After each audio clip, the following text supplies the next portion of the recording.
Hello. Hello, hello. Hi, Kitty Freckling. Congrats on your first. Hi, Lainey. Congrats on your second. Hi, Sai. Congrats on your third. Oh, hi, Talna. Congrats on being in last place. So fucking pathetic. Uh. Oh, Freckling. Ada. You're such a bad puppy. You little fucking slut, you. Hi, Jesse. Yes, everyone take your meds. Freckling. How's everyone doing?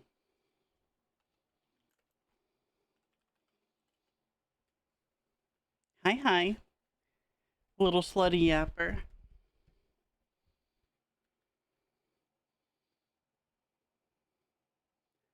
Um,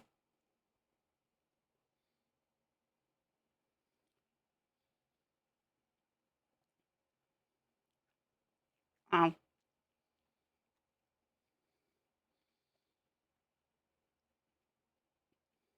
Finish your pizza? Ooh, what kind? Just pepperoni or?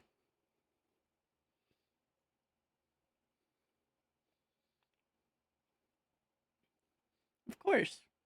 Doing good. Just woke up putting one color on? Hell yeah. I am glad to hear.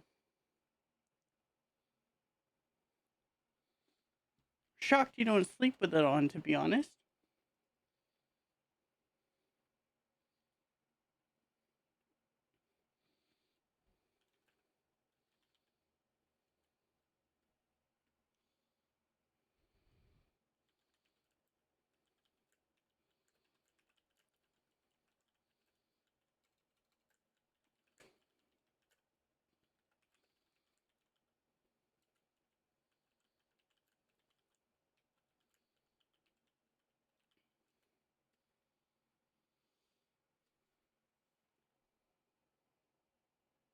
Pepperoni's the only kind that matters?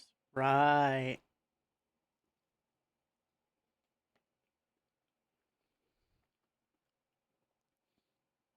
Num num num num num.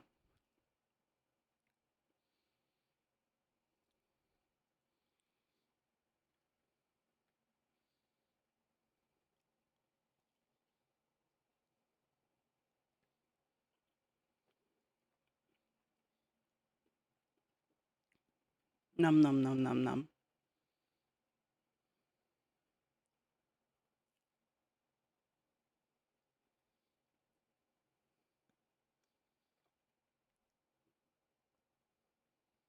Fuck that. The hell's wrong with you?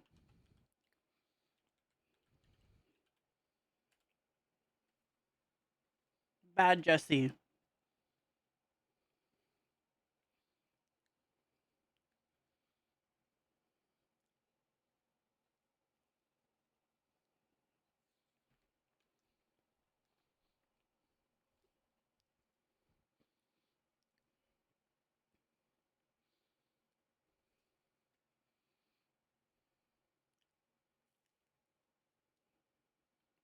Num num num num num. Hey, Scraps. What you grinding?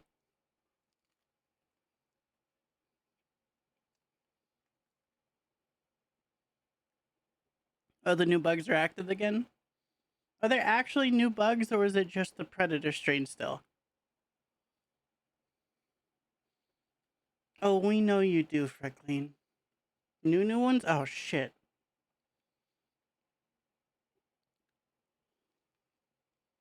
Hmm.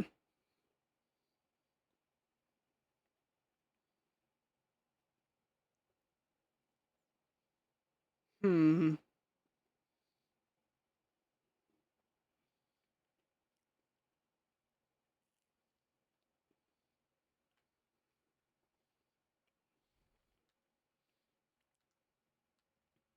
We might have to rain check Eternal Strands then.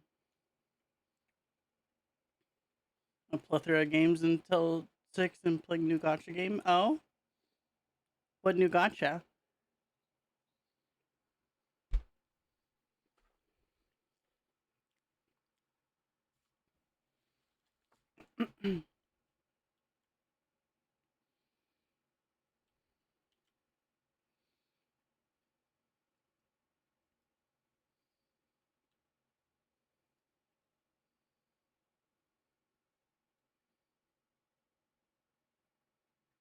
We're not gonna lose.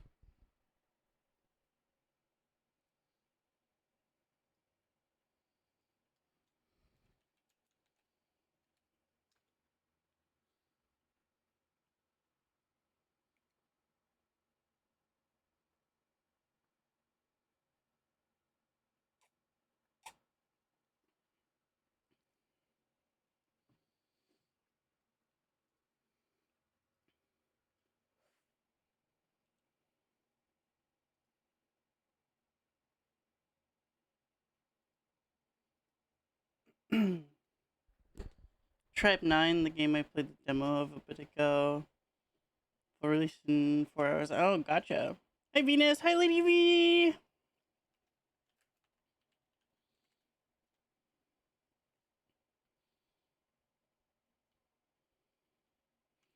The cost doesn't matter. What matters is that we win.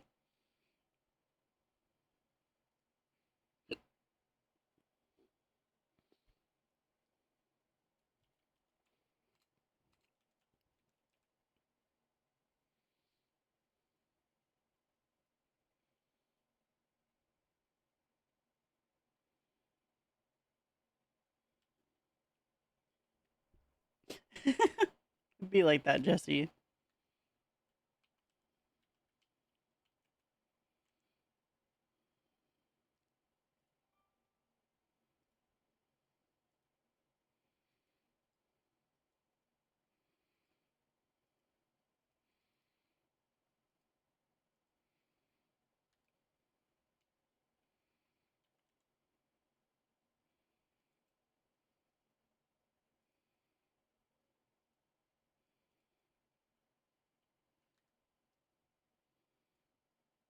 Fuck it. I'm really sick. Like, if I go, oh no. I'm sorry. Please keep me updated.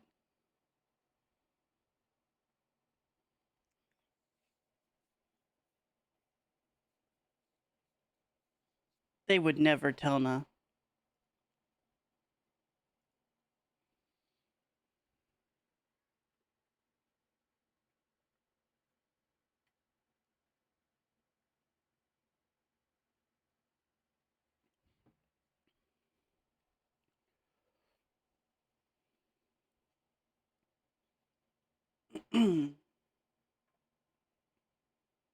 No, it would not be.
Yeah, I don't know who you would fight.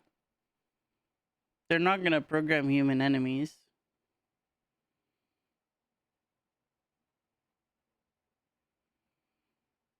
Also, like, if they were against us, they'd lose access to all of the toys. Because it wouldn't make sense for them to still be supplied with stratagems and stuff. They can't just pull that shit out of their asses.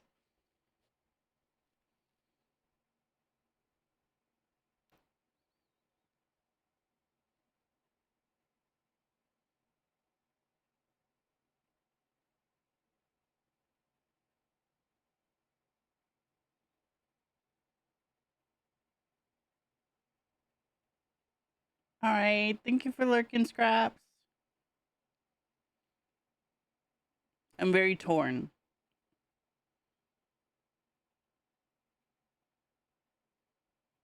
I think we'll stick with Eternal Strands. We'll see the new bugs later.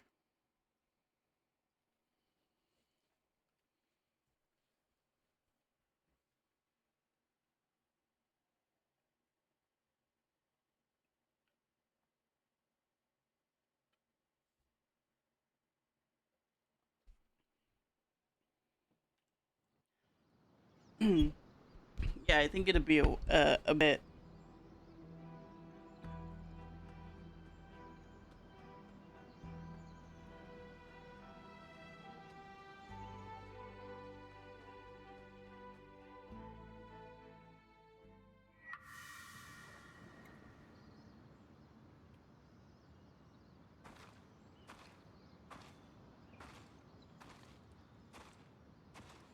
I'm sorry, Lady V. Hug, hug, hug.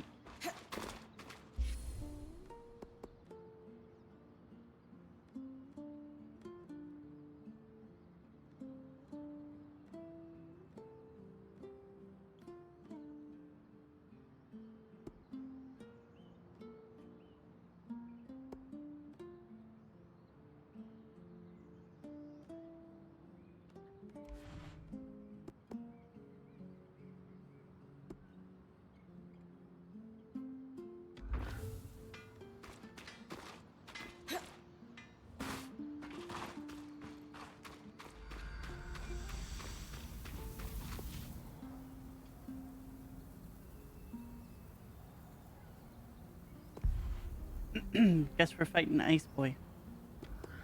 Ah, wait. We got information to compile. Thinking like if the story's gonna go on for years, how are they gonna continue to meaningfully progress it? And when they want to wrap up actively jamming it, what kind of ending would be satisfying? I mean, there doesn't necessarily have to be an ending for this kind of story.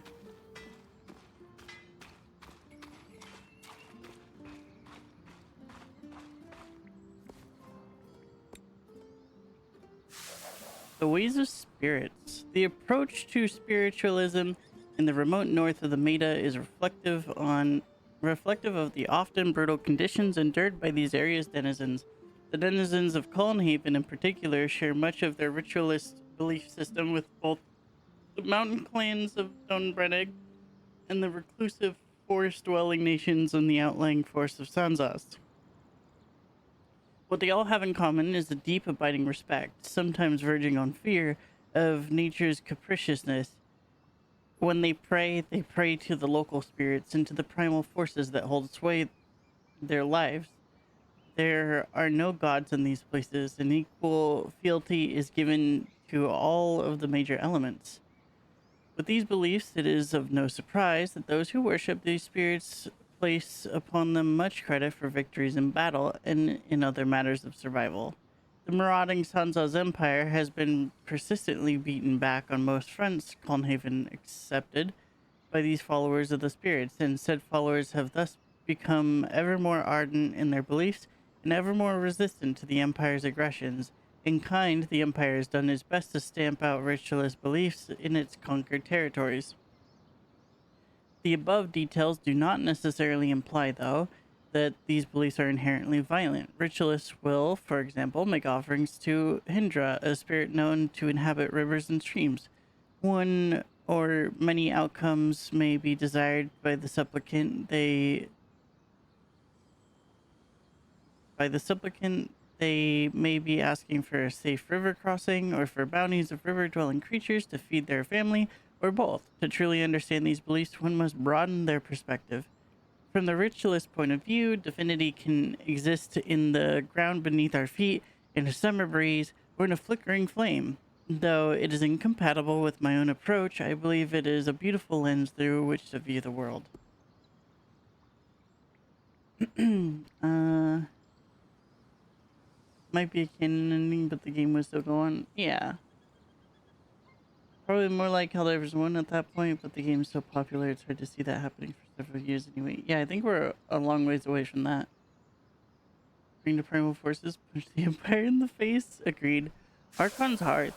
Archon's Hearth sits tucked beneath the northern face of Mount Tagren, itself standing proud at the center of the enclave. Though it was a restricted access facility, it was well known among the general populace that archons were built here, woven into being on gargantuan scaffolds through the expert ministrations of the enclave's master artisans.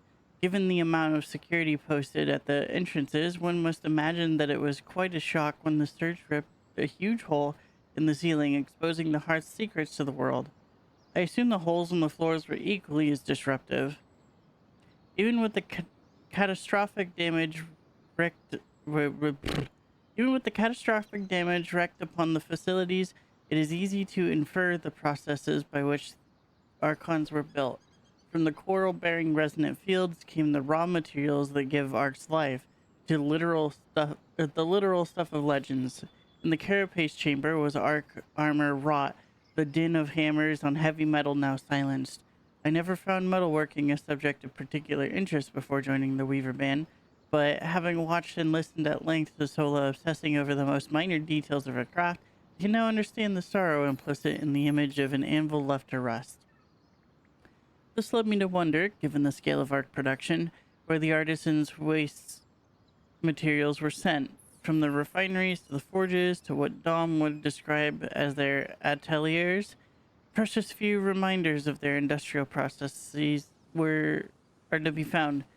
Bryn gathered me scraps of twist, a radiant byproduct of the coral refining process, but even that appears in confusingly low quantities among the dusty galleries of the Archon's hearth, where it accumulates in dark corners. The possibilities fell one by one. Did they bury it?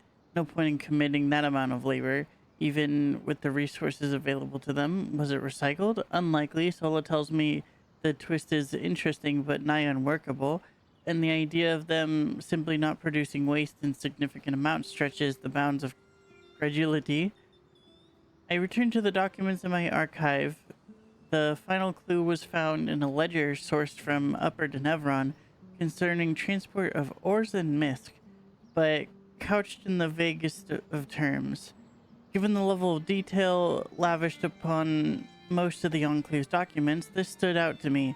With the origin and destination of these items' journeys matching the rest of the evidence available to me, I concluded they were simply hurling their refuse into the ocean. If my maps do not lie, there's a convenient cliff near the Enclave's western gate that overlooks a deep and vicious reach of water guarded by gnashing waves and sharp rocks.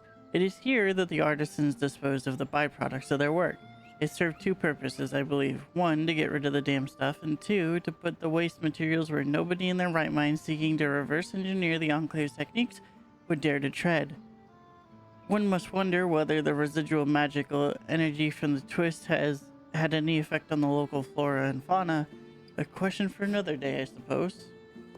Can I be a ritualist but hire help, please? Just go to a ritual then. Okay, stealing. Oh, wait. Uh-oh. What'd you make her do? Archon patterns. Conventional weaver wisdom holds that strands only form in living creatures capable of great feats of magic. By harvesting them, we combine their magical potential with our own to create a strand that can be woven into our mantles or into any manner of magical devices. We call the latter process enchanting, and the result of this process is a fixed, unchanging channel through which to transmute our magic into a predictable effect.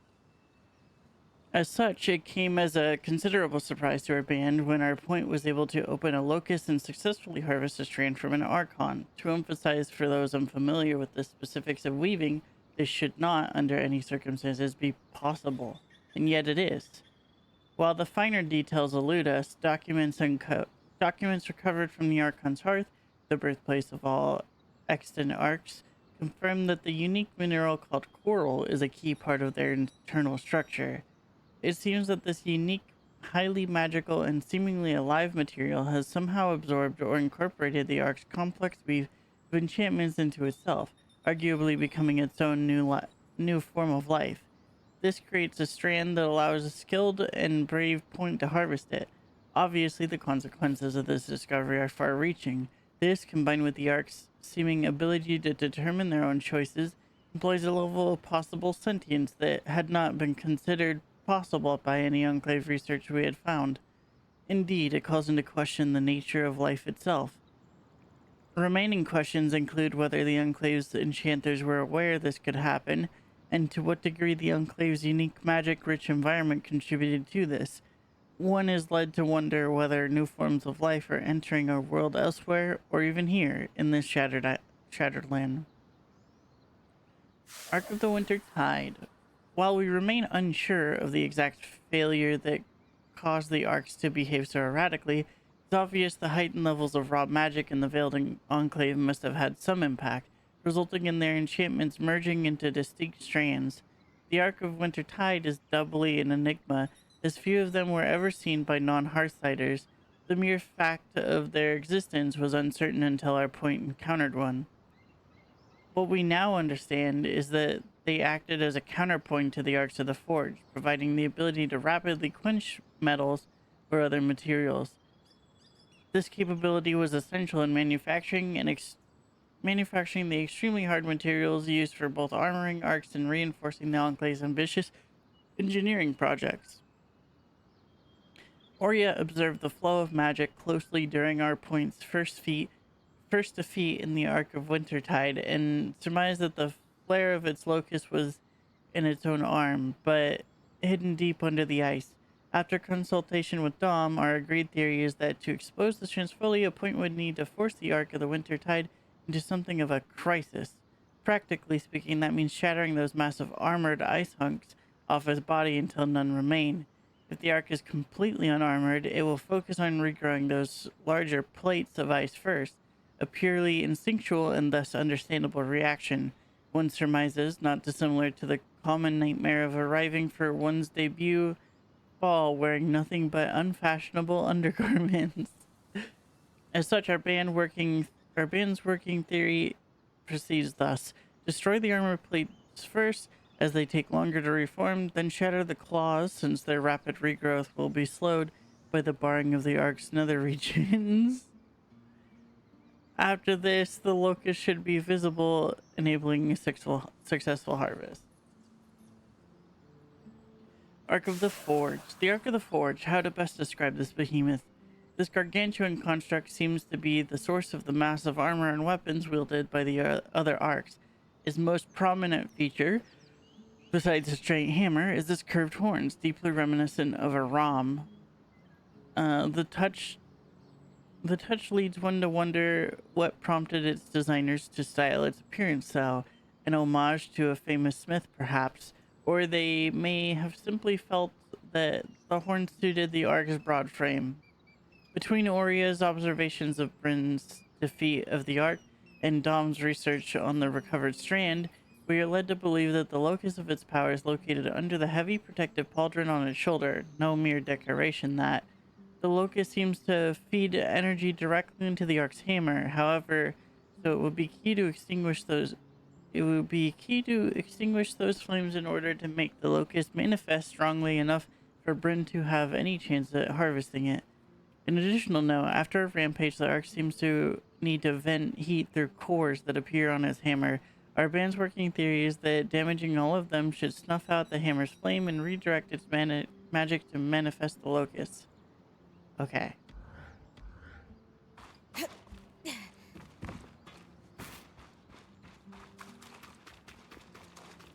Time to go get more ice.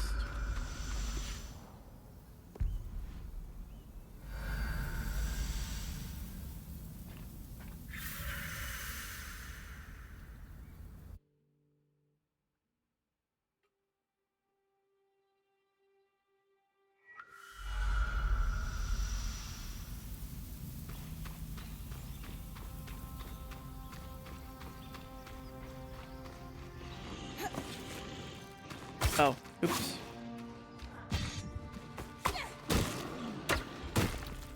Wasn't paying attention to what weapon I had out.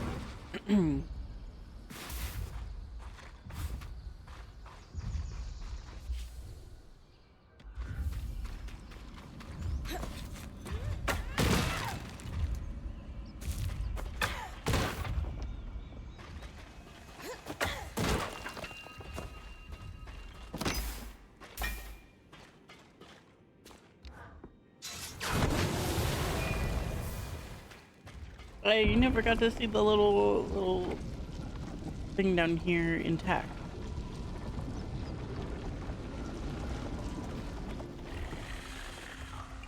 I don't remember you guys being down here.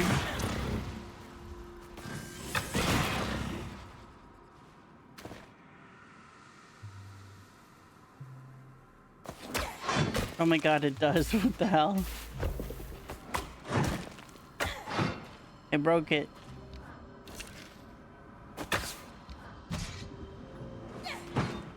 There we go.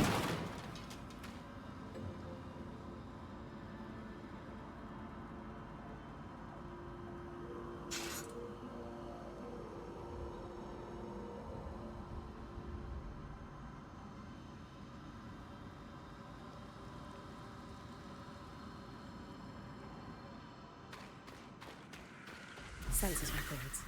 The pivotal piece of the puzzle, as Lane would say. Others might call them dull. I can't believe this indie game has a bug. Oh my, I can't believe it. It's such a game-breaking bug too. I can't. Literally unplayable.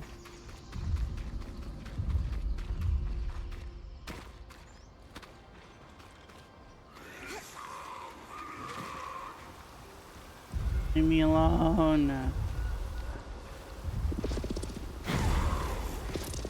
Get out of here. I got a big lad to fight. No, fuck you. Oh my god, fine. Ha ha ha ha.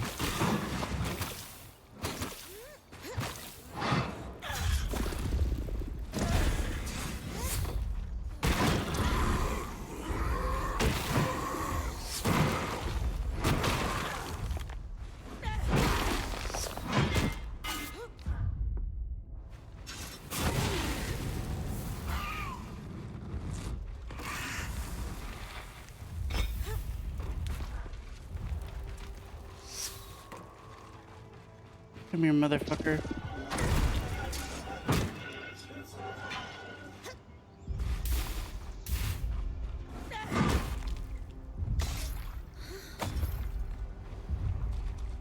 Alright, let's go.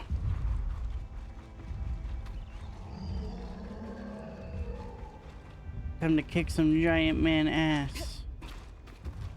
Time to break his nethers.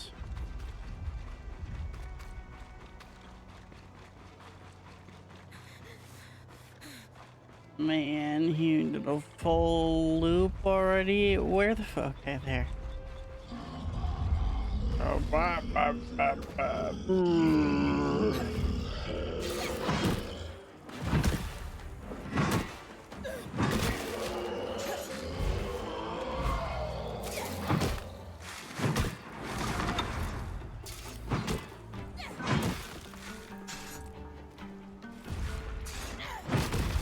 break the ice on his undies. Ow! Fucking rude, bro.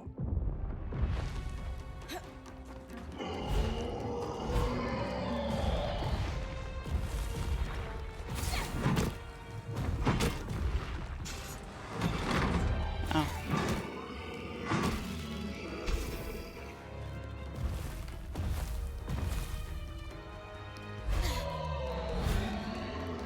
No.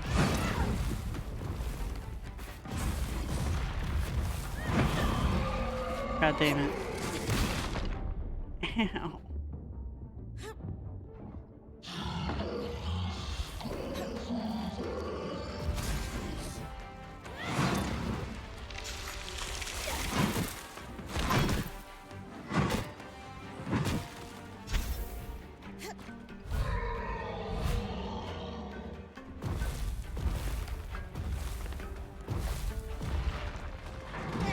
No. We're gonna die. Okay, we're good.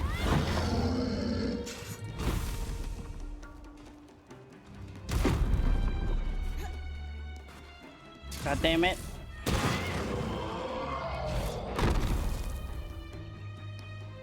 Why you gotta be so annoying?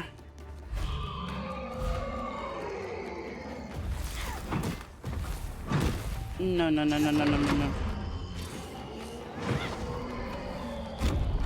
Oh my god.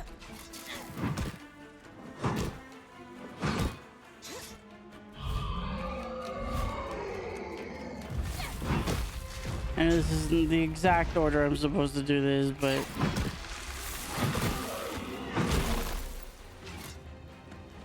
it gave me time to do this at least.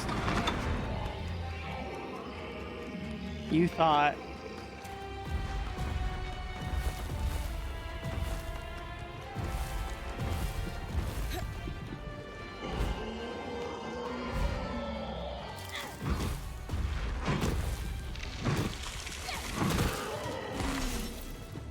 You bastard.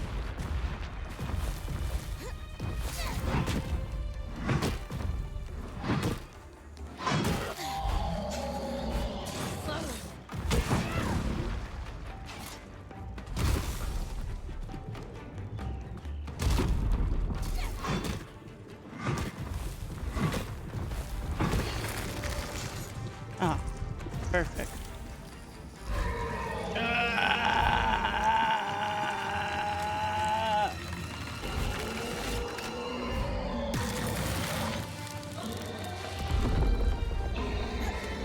A frost strand. Happy to weave that into your mantle.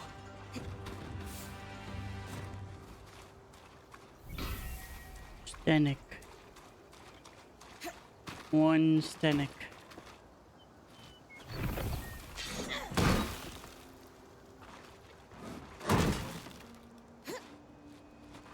He's a little bit annoying to get the strand from.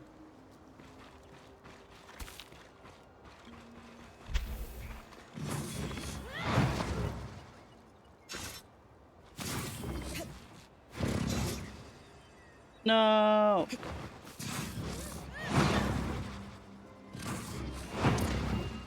That's true. The ice bird is more fun to like properly fight though.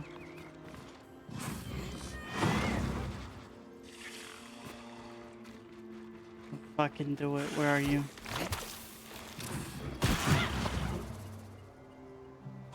Bastard. Okay. The collapsed mine.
I'm worried Tona actually went to go do a ritual now. What the hell is she planning?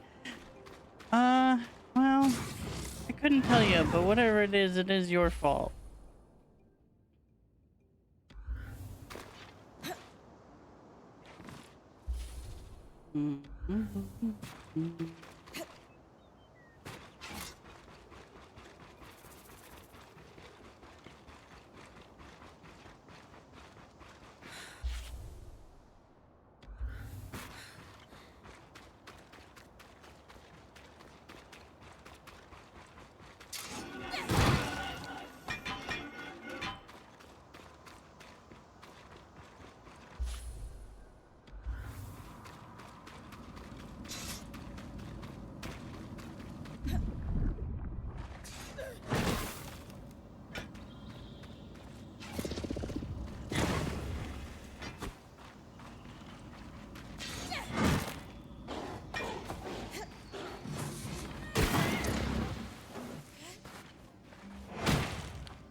The hell?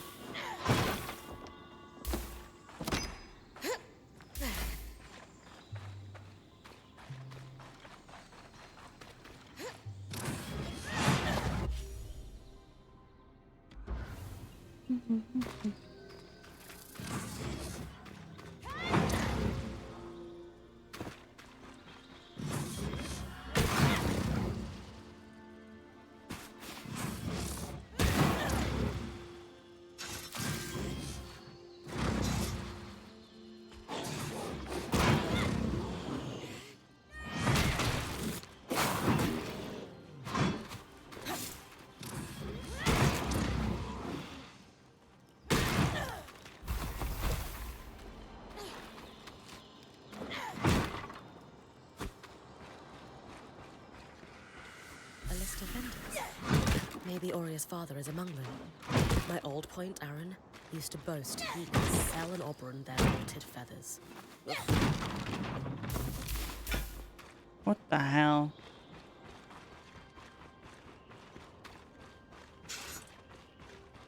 Okay. And we're just missing one more note here that we can't get until we get the last kinetic spell.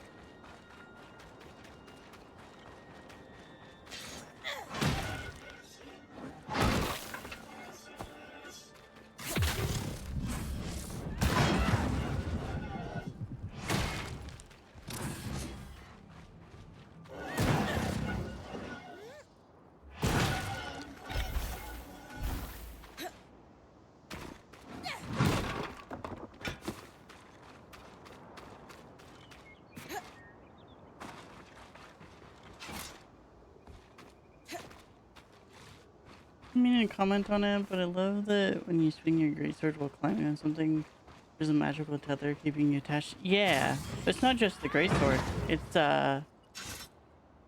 like if you do spells, anything where you would use both hands, you get threads. Jenny, how you doing? Thank you for the hydrate.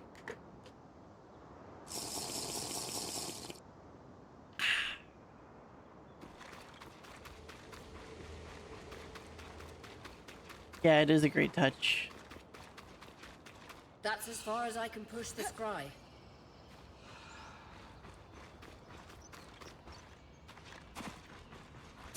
I also love that I can still use the ability of this while clinging on, so then I can go higher with it. You're good? I'm glad to hear. I'm doing all right.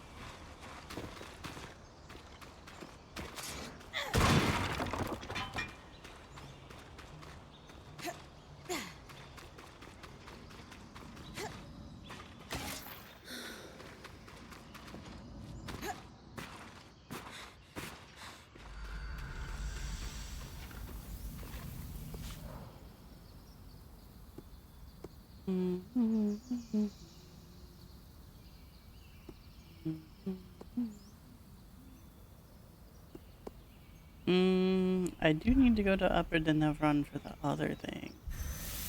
So we can go after this guy. Oh, so we need to break stuff on his hammer and remove a shoulder plate. Easy P. Oh, this is gonna suck in a drought, though.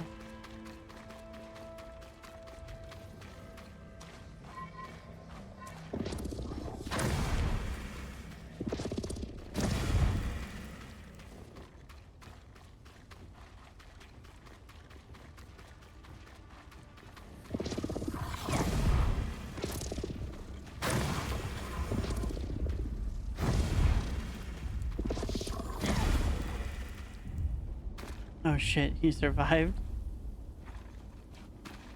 I meant to throw him off, not there.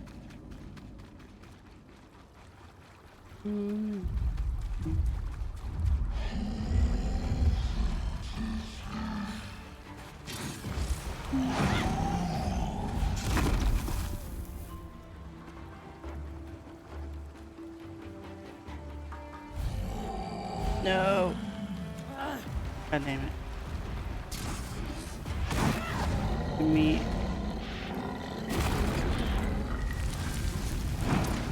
Oh, yep. Fire bad.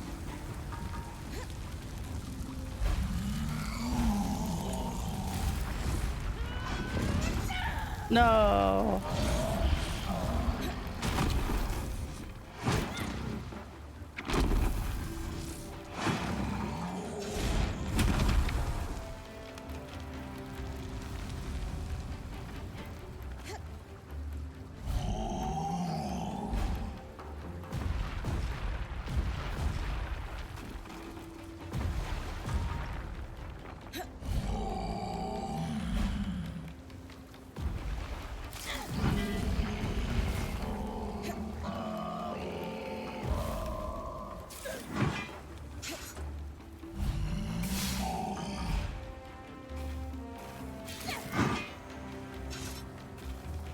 What the hell?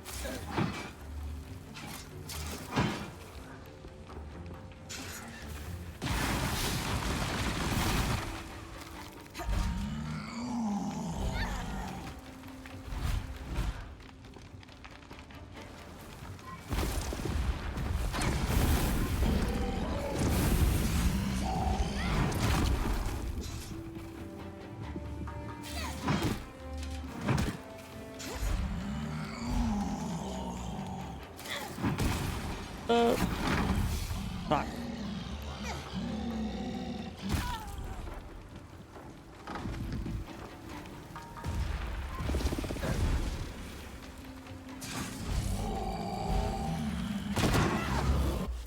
It's just, I'm a little...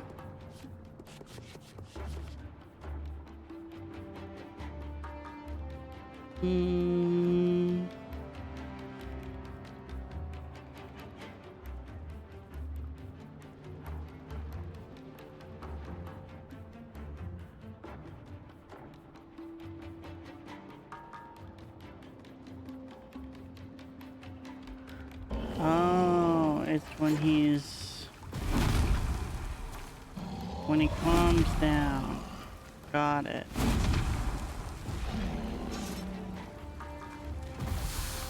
So right now.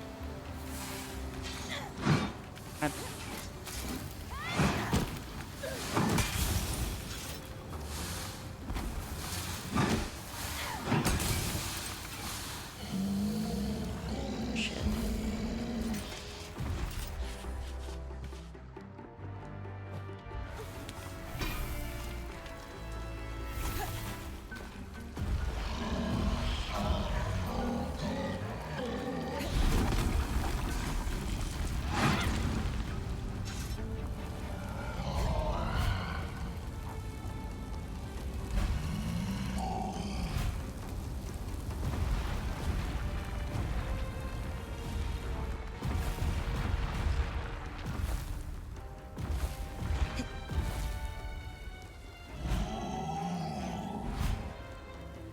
I need you to get mad, brother. Get angry.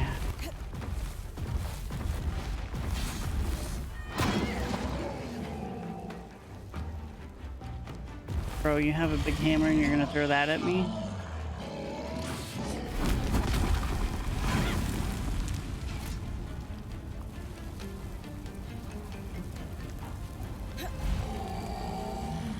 I didn't intend to be on the hammer.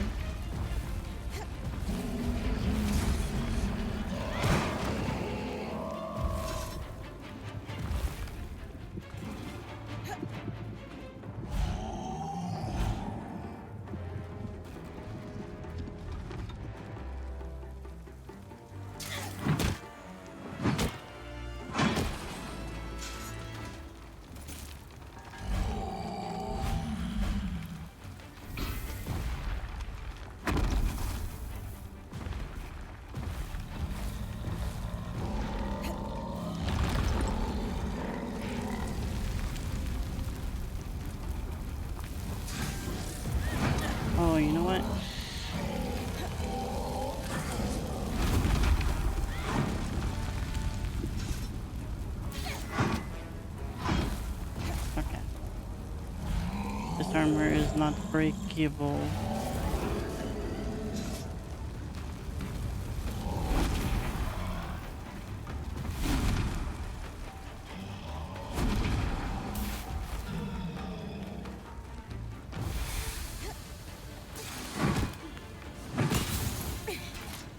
Well, that's less than ideal.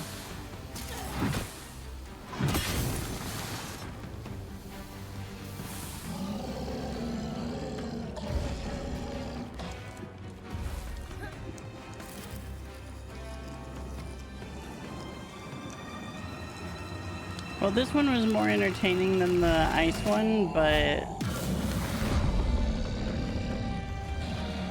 I don't exactly like the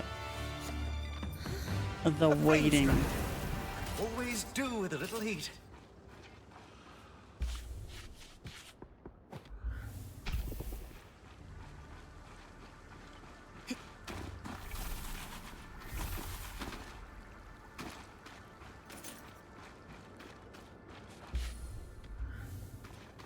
There's a way to force the rage to be...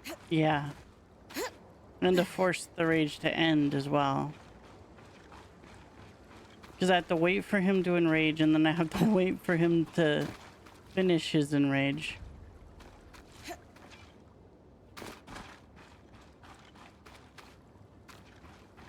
Okay.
Okay, just see. Ah, my old nemesis. Mom would be so proud.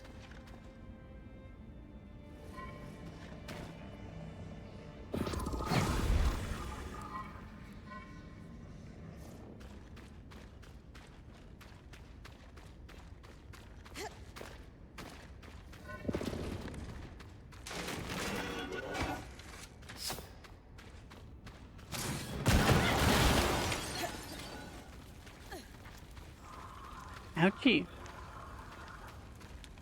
Ooh, doo, doo, doo, doo, doo.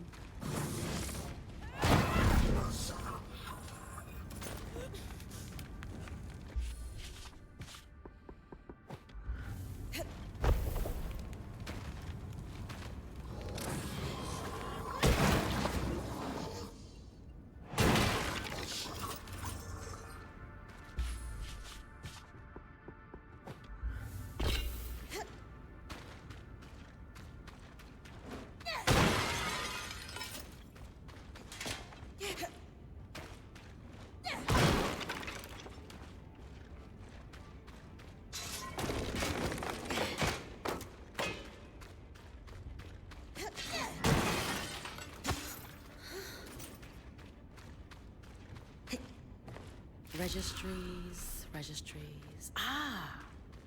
How are things, Lane? Seb isn't here for the moment. You're clear. I'll be quick. The symbol is registered brought in by the Norian Order.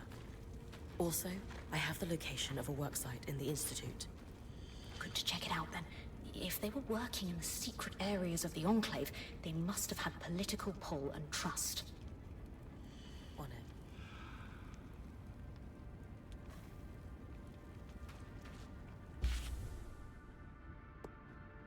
In the Institute. Okay. Fashion and lowered the Nevron.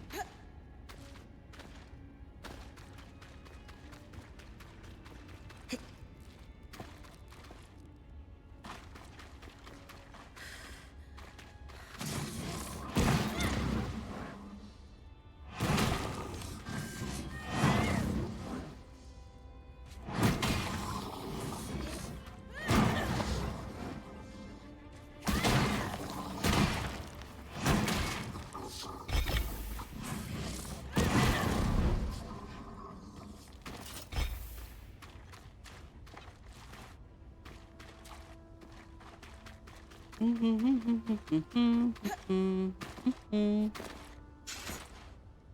bum, bum, bum.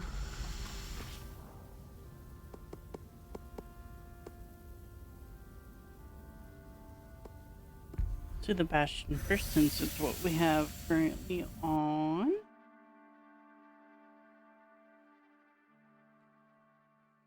The Bastion. Lane said to look for regiment records.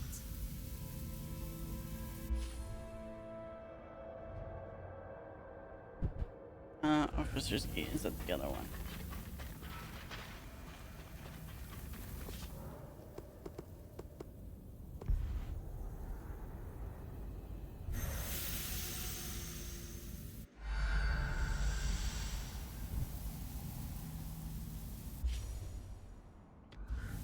Probably up here, if I had to guess.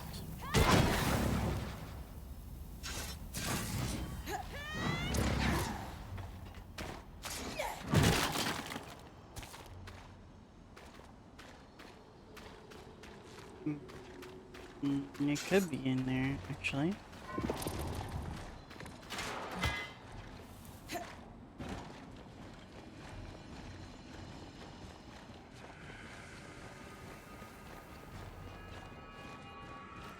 Regiment These are the records. regiment records Lane asked for.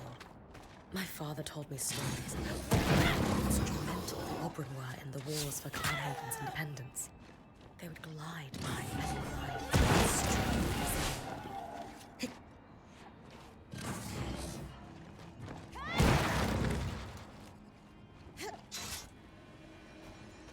extremely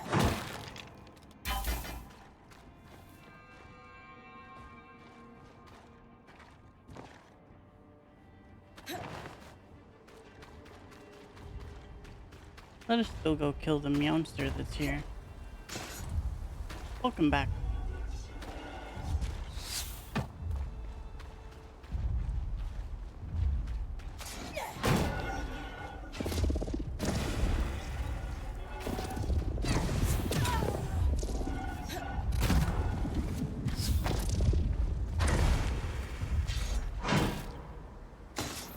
How was your trip?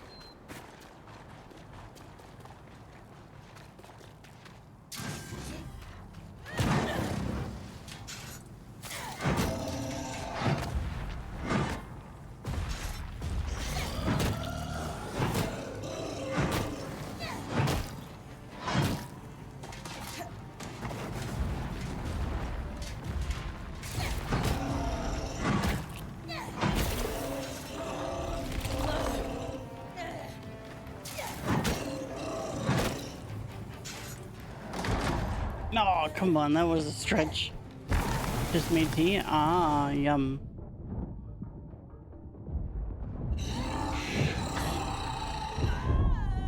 Ow.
Gotcha, bitch.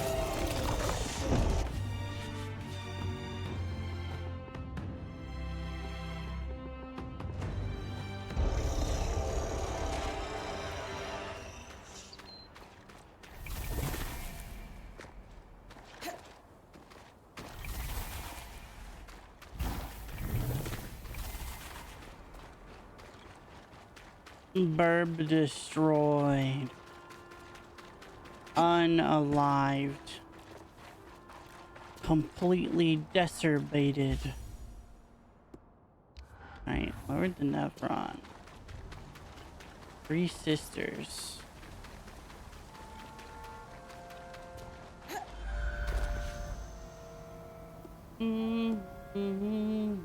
Oh, another one of them, huh?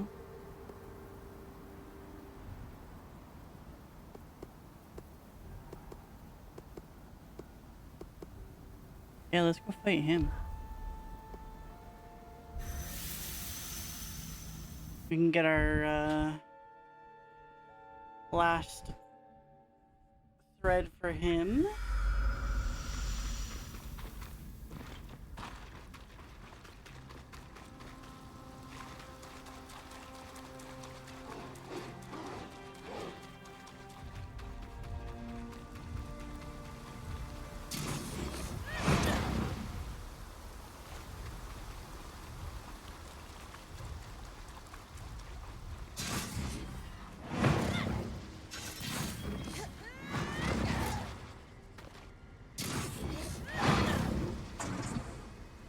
No.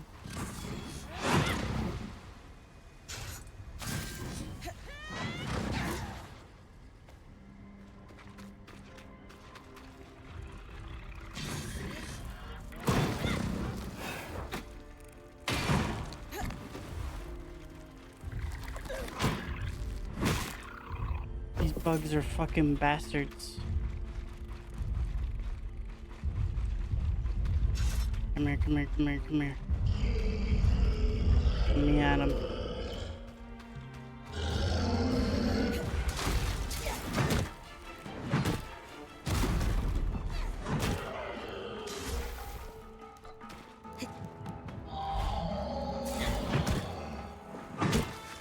No, no, no, let go, let go. Oh, okay, we're good.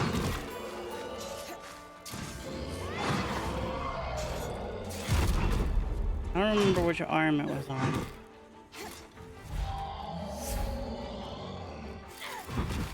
think it might have been this one. You can break that. Get that shit off of you.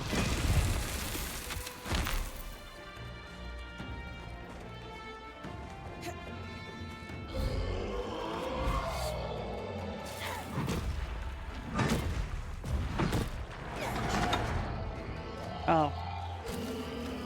I looked away. I'm pulling you. Brace No. Not like this. What do I have the most of? What was that? I'll take that.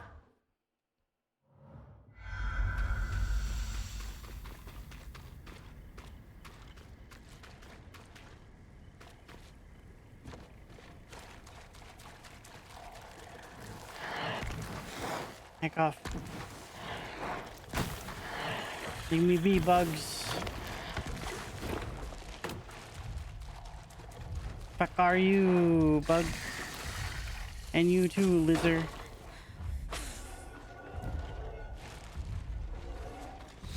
I'm here for the big robot.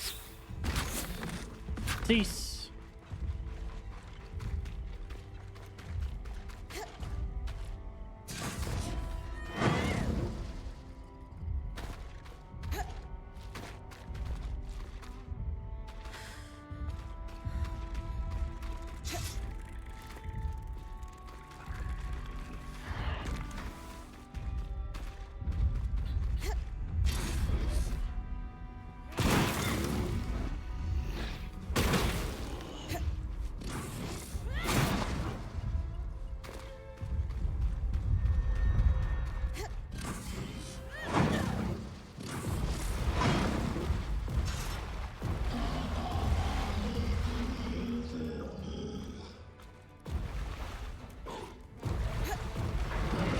What the hell?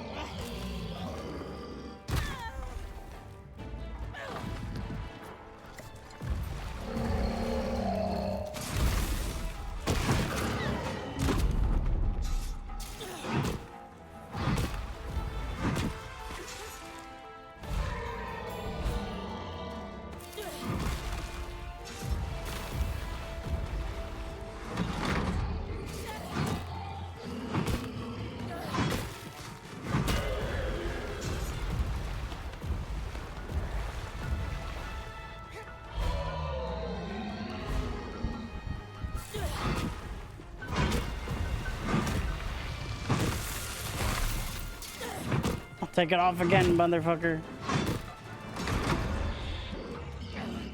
Joke's on you, I'm ice resistant this time.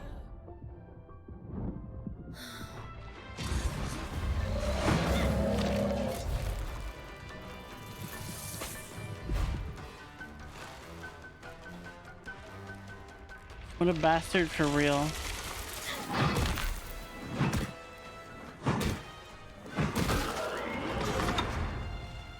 I hate you, I know you. I hope you know that, sir.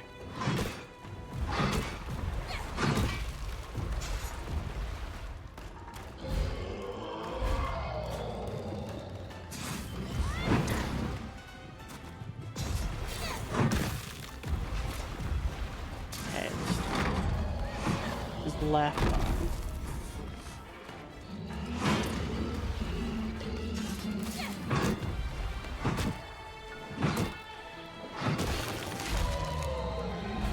Or not.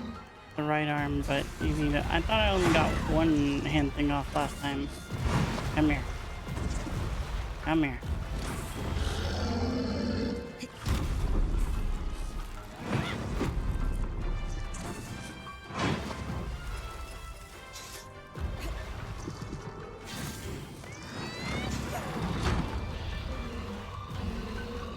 Give me your damn hand.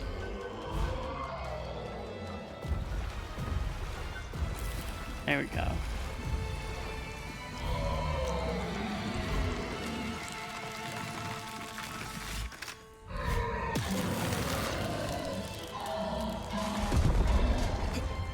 A frost strand. Happy to weave that into your mantle.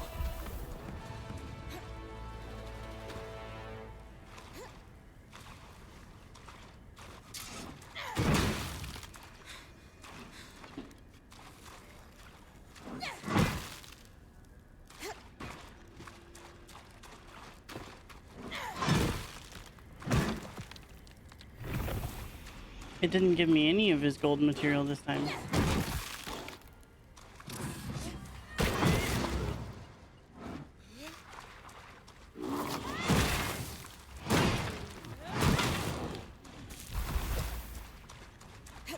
Oh, there it is.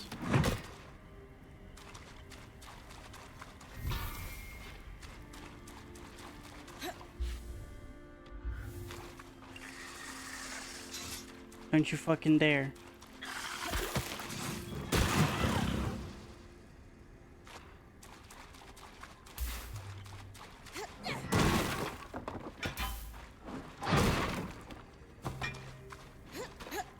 Yeah, only static, but I still...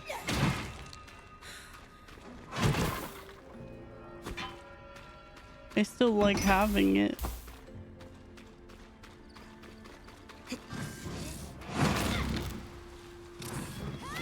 Yes, exactly. I'm still a loot goblin. I'm a cat who likes their shinies.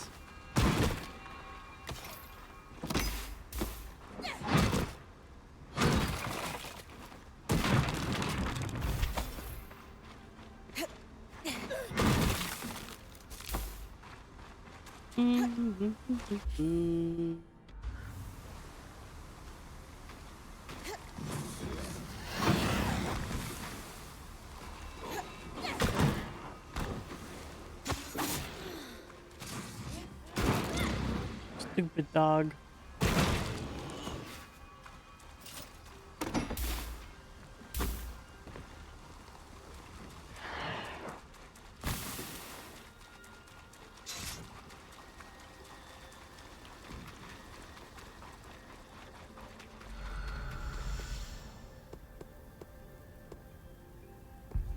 Lower to Nevron. We need to go to Three Sisters. So we got Broker's Arch.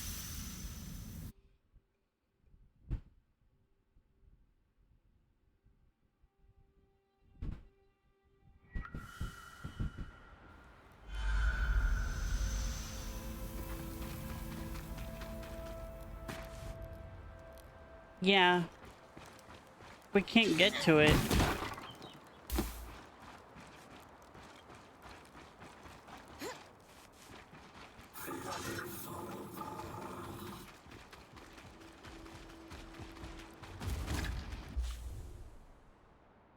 Cause it's oh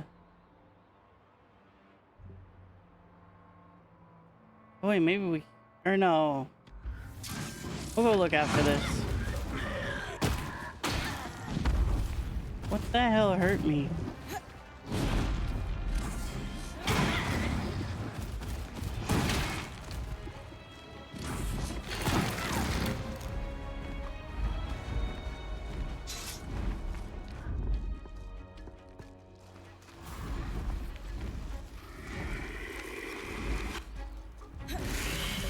This is not what I want.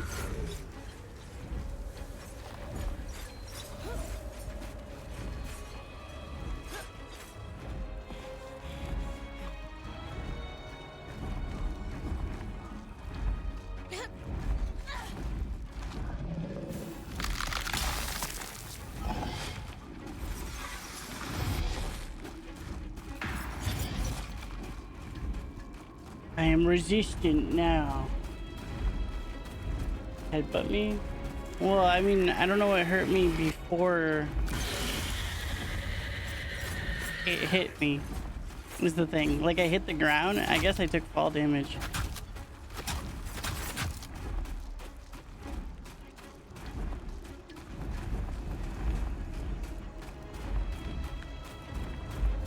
Any day now. There we go.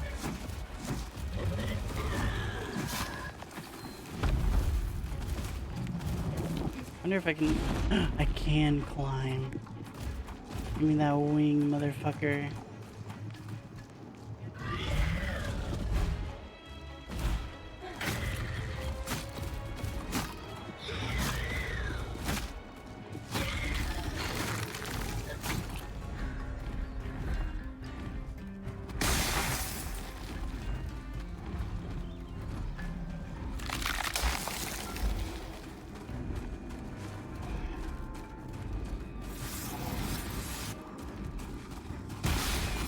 Your cold cannot harm me.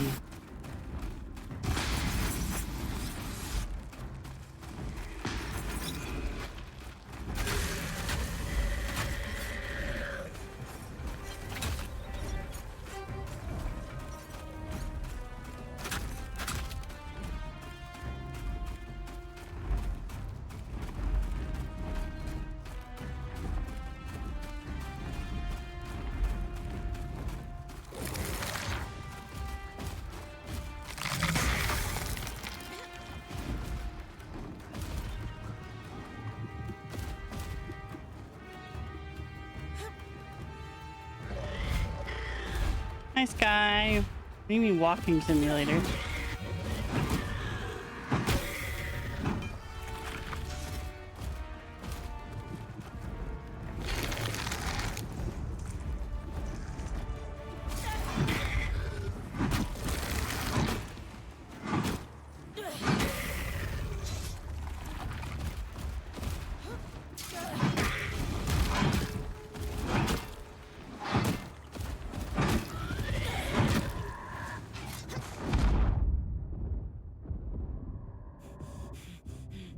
I really wish that didn't do damage. What the hell?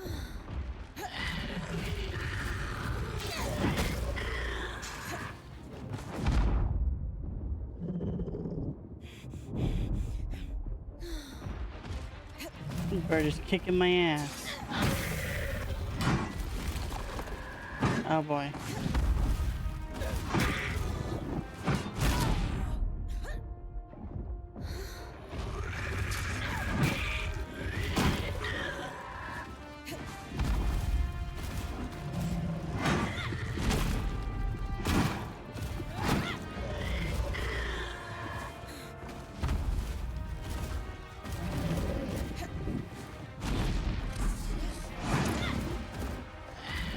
I mean, it depends on the bird. We don't usually go after birds that are bigger than us that often. I'm still winning.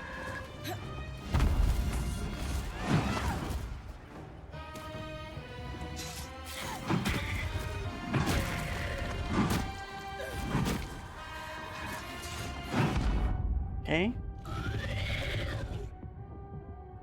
Well, that was lame.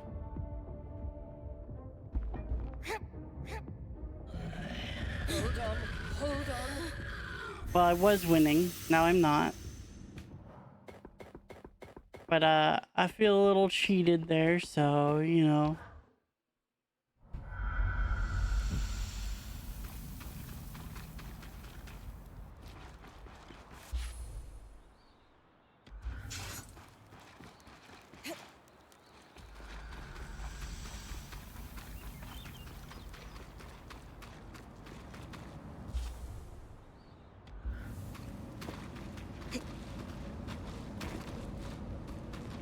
Should be close to where the scry carrying caravan might have gone over the edge. I'll have a look.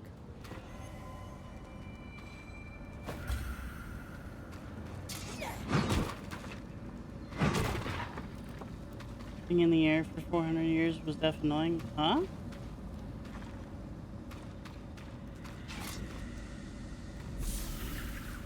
Sundered landscapes. Observations of an epicenter flooded with tangles.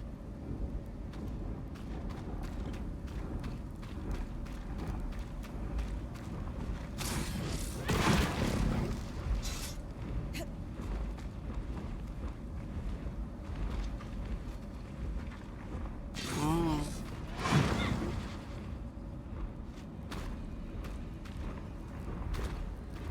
Sure is a spoink. Huh?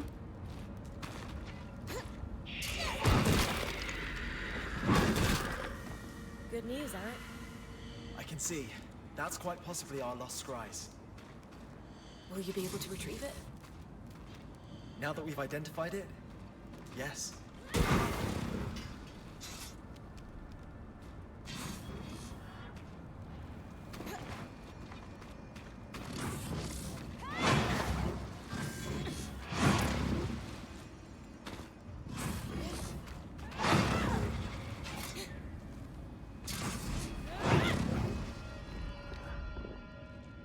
Not Chupcat, you're Chupcat.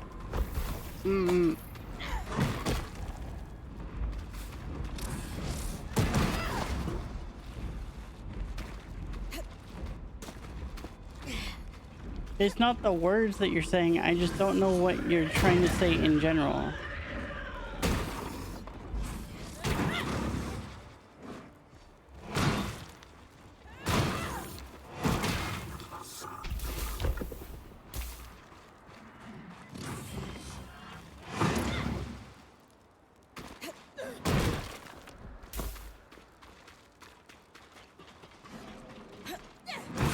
Like, I don't know what that sure is a spoink was in reference to.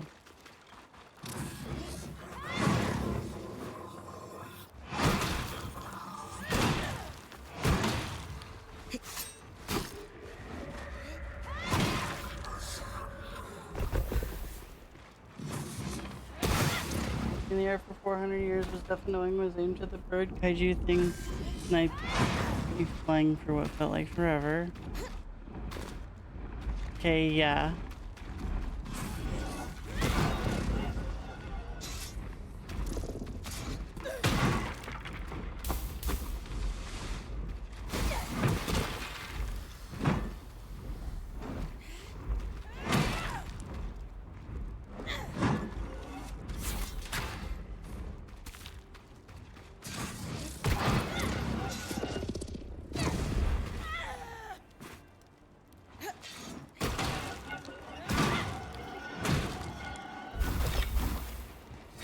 Jesus Christ, bro.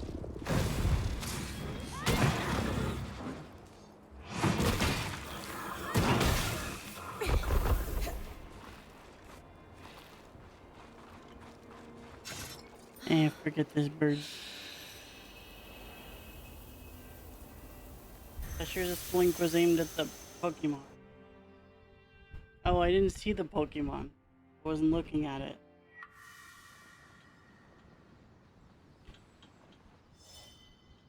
Why were you up so late?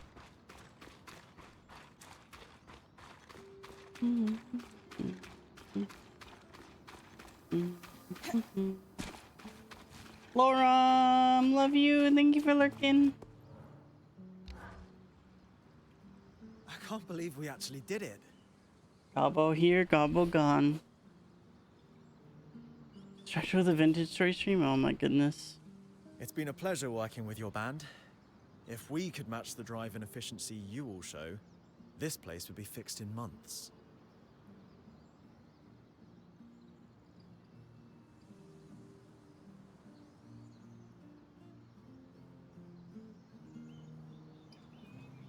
You've been a support since we met, Arakim. I'm happy to work with you, especially if it Your helps us support recover since lost you treasures. watched me sleeping. We make a good team, Bryn. I'll get the runners on hauling that crate up and let you know when I know more.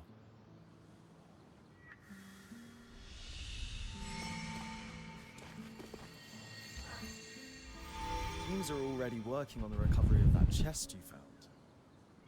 Think we'll get lucky and it'll be the Scries? I'm allowing myself a glimmer of hope. All the research we did says it's possible.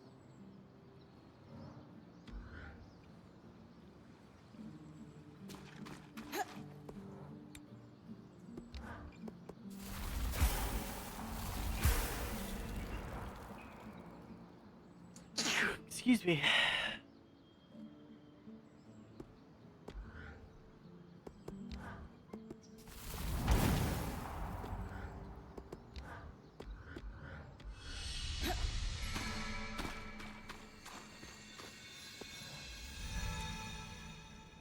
Raw magic.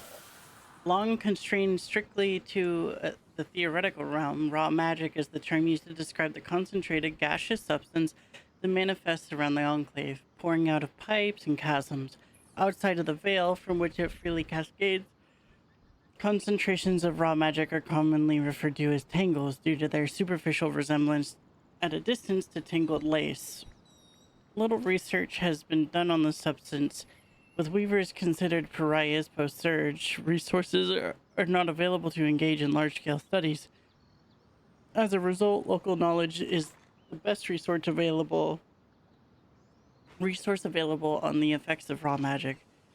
During the immediate aftermath of the surge, a number of fishing settlements appeared near the eastern edge of the Vale. The founders of these settlements, driven from central Judea by prevailing socioeconomic conditions, quickly learned to not probe the ever-shifting clouds of raw magic that surround the Enclave's border. Not only are they extremely corrosive, but they seem to have applied significant selection pressure to the local wildlife. This is to say, creatures that live around raw magic are notably smarter and more aggressive than their counterparts elsewhere. They have no choice but to be. Oberon in the Enclave. The gregarious Oberon culture is influential across the Meta. In contrast to the Ram, who tend to keep to themselves, the Oberon have easily integrated themselves into daily life among Kasil, Ashar, and Kashar.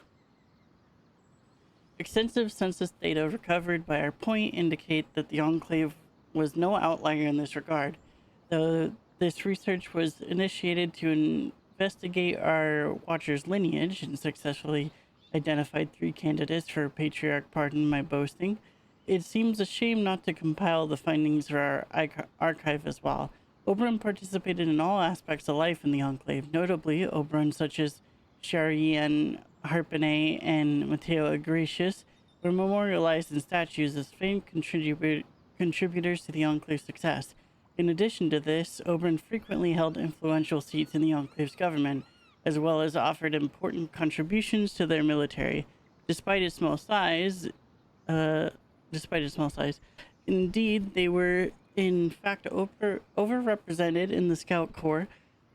Their unique physiology attributes were clearly considered particularly useful for the Scouts' duties. Of course, Oberon were assimilated into the civilian populace and economy as well. From what we can tell, their presence in the Enclave did not dilute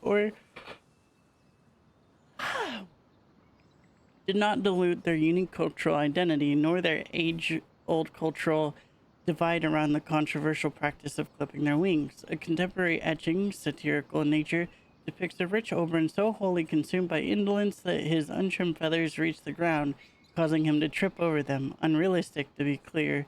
That is not how feathers work.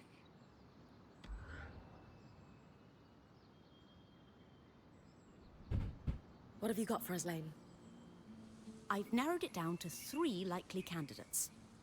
A Hallowpire priest, a farmer, and the last military commander prior to the evacuation to Cassidy's hold. A military commander sounds promising. How do we narrow down which of those 3 is my father?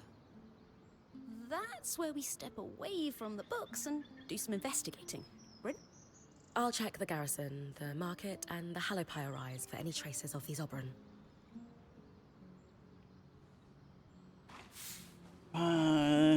Back to here we go.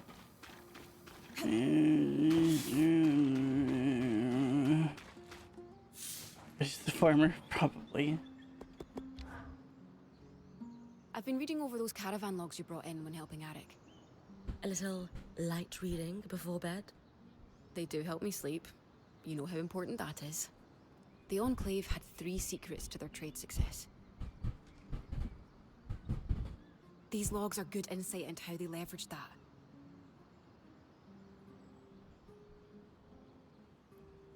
And you would very much like to tell me about how they did it, right? Yes, I do want to tell someone. So brace yourself. So, the 3 keys to their success, right? The first was no wars. The Enclave never fought. Instead, they made it clear with loom gates and the arcs that messing with them was tactically doomed. So they could trade with everyone, even 2 nations at war with one another. That was their second key. Unique products. The Enclave was the only place producing their enchantments. Try to declare a trade sanction against them for trading with your foe, and suddenly your foe has an edge you just lost. That's a deft bit of maneuvering. Their third key was having access to land and sea trade routes. Renland and Taza both relied on Enclave trade by land. Either one attempting to cut off caravans would provoke a response from the other.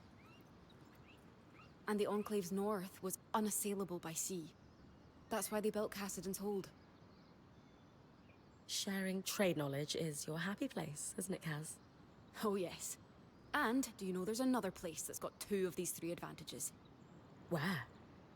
Your home, Calnhaven. We don't have access to sea trade. And I wouldn't say we're at peace either. But you're thinking of our steel. Best in the Maida. And you're the only people who know how to make it. Not only that, but while the Empire would love to put you back under their heel, they can't, can they? No. Because we've started trading with other nations like Renland who wouldn't want to lose access. That's peace. So all we need is a port and we could be Enclave the Second? Pretty much. I'm sure your leaders... The Adelrad. Right. Are aware of that. Probably the Empire too. Just fascinating how history repeats. If we ever get out of here, I'll talk to my mother about this. Show her life on the roads helped me learn some things. We'll get out. And when we do, you can say a big hello from us all. I've been thinking, maybe with the right person, I might change my mind about raising a family. Is it me? Is it me you want to raise a family with? I'm in. I'm sold. Really? I would do anything for the people I care about. And what scares me about starting a family is the uncertainty of it. But if you found someone you were certain about? Someone I know would be a good partner, who would go to the ends of the earth for me and our kids. She's blushing. Then you could do it. Maybe. I don't know. I mean, if I struggled with fearing for the band's safety, the idea of what my mind might do to me over my own child terrifies me. The right person won't judge you for that. They'll be patient. You think so? I'm sure of it. It's all just hypothetical anyway. Hey, you got a sec? Of course. I always have a second for you. Great. Mind if we speak somewhere more private? Lead the way. Are we gonna fuck? So, there's something I need to tell you. What's on your mind? Honestly, you are. And it kind of snuck up on me. I was caught up in my own world before you came along and pulled me out of it.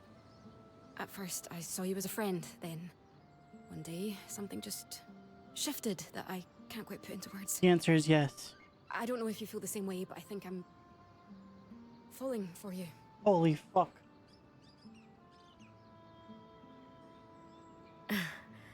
I have feelings for you too. You do? I thought maybe I'd scared you off with everything. Kaz, I fight drakes and worms daily. You'll never scare me off. Fucking facts. Finally, yes, we've done it. Besides, you're like the kindest, coolest girl I've ever met. How could I not fall for you? That makes me really happy. You surprised me Can too. we fuck now? In the best way. Hopefully, we have a long road of surprising one another ahead of us. We do. Holy fuck. We did it. I didn't think there was gonna be romance, but we're in, baby. Hey? Hey? Hey, what's new? Not a thing. Oh, except I don't know if you've heard, but I've got a smoking hot girlfriend now. Let's go! We beat the game. She sounds great. I have to admit, I'm a little jealous though. Oh? Turns out I have a thing for beautiful but kinda mean quartermasters. That'll bite you in the arse every time. But seriously, I've wanted this for so long. I like you so much. But with all my issues, I couldn't imagine that you'd feel the same way about me. You sure you're not going to change your mind?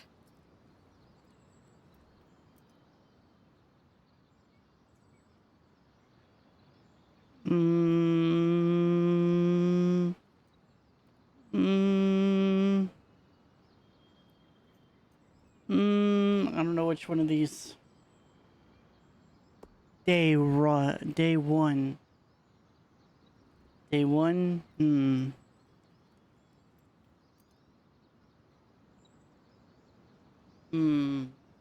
Or be vulnerable.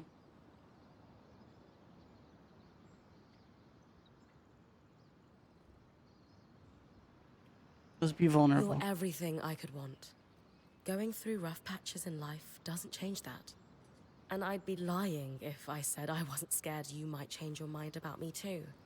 Everyone's afraid of rejection. It's hard to imagine you being afraid of anything. I'm not going anywhere. I promise. Good. I wasn't planning on letting you go anyway. Let's go! Wait. Oh my god, she's smiling now. She doesn't look sad anymore. She is perfect. Hashtag winning.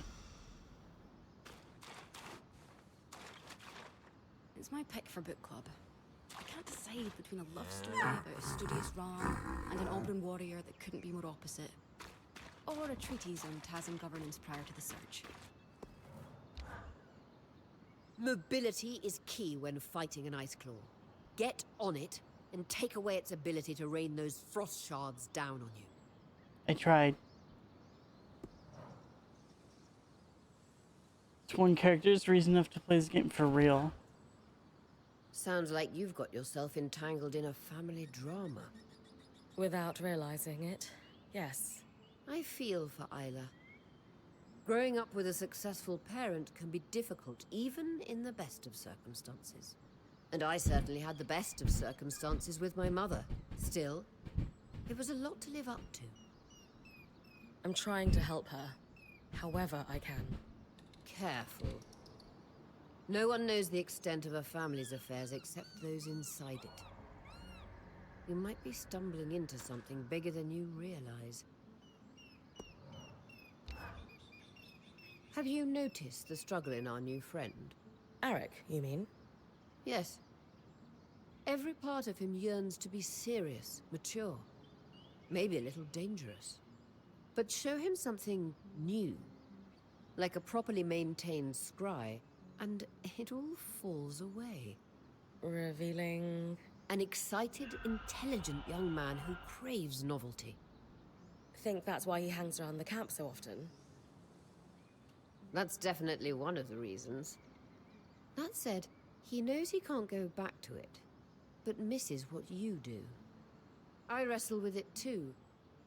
I like being your watcher, but if someone handed me a potion to move back in time or be young again, well, let's say I'd give it some serious consideration. Either way, he's got a deft hand with the scry. I'll give him some pointers, but he's a natural. Bryn, you okay? I'm more than Yeah. okay. Why? No, really. Are you doing all right? You can tell me, you know. Being point isn't always easy. Aurea, I'm fine. What's going on? Are you okay? I had no idea that the point training was so hard on Casmin. Sure, she seems stressed, but leaders should know what's going on with their team. I failed her. Mm. Mm. Mm.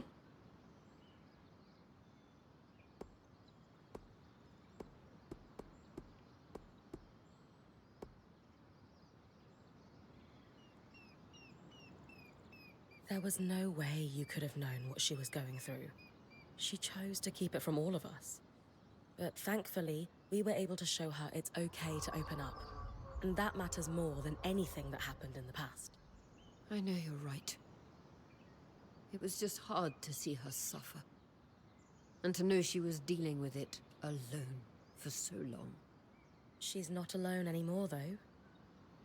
All the same, moving forward, I just want you to know you can talk to me. About anything. I'm here for you. I know. Thank you. Kind of expected her to comment on my new relationship status.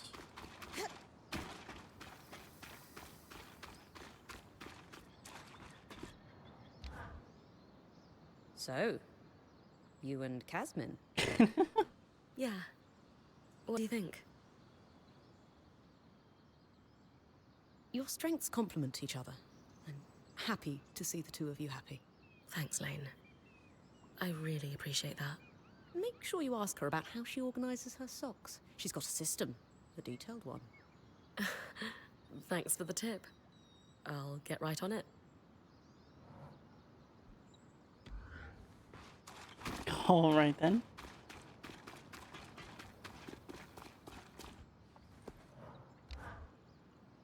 Oh, hey.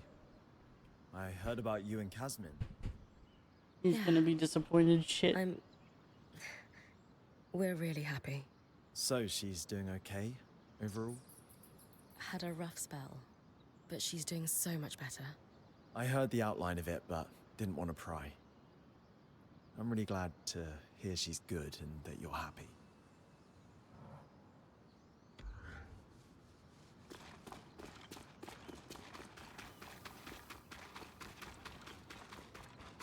All right, tell me about the socks. I spoke to Lane about us. Looking to pry some secrets from a friend about me? Not exactly, but they did tell me to ask you about your... socks. Now that's a true friend teeing me up for a chance to brag. To start, I have an impressive sock collection that is years in the making with different patterns and materials from across the Maida. Storing each pair individually is a waste of space, so I categorized them into compartments as neatly as possible by nation of origin. I have to admit, I expected something more complicated. I'm not done. They're sub-sorted by pattern, and then sub-sub-sorted by fiber, and then sub-sub-sub-sorted by comfort. There we have it. Point is, this system is infallible and will be my legacy. So, are you That's saying I adorable. can come borrow socks when I need them? Absolutely not. No. My socks. Sharing socks would be so lewd.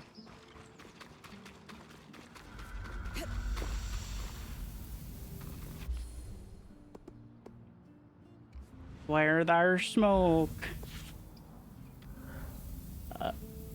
Bastion, upper and lower Denelron.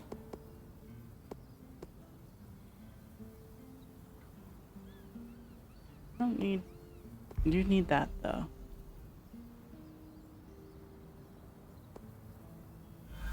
Let's start here. Pretty sure I can't get to that blueprint, but we'll find out.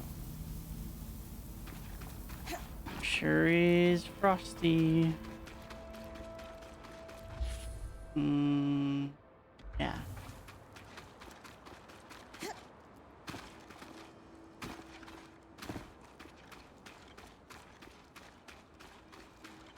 I mean, unless I can walk down there, but I don't think I can.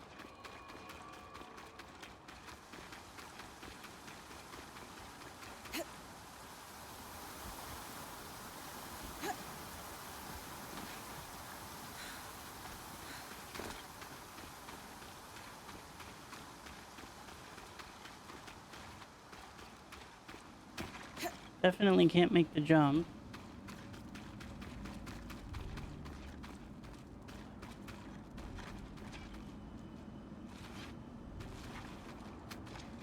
Yeah, okay. Oh wait, does that go down? It does. I'm pulling you. Brace Oh. for it.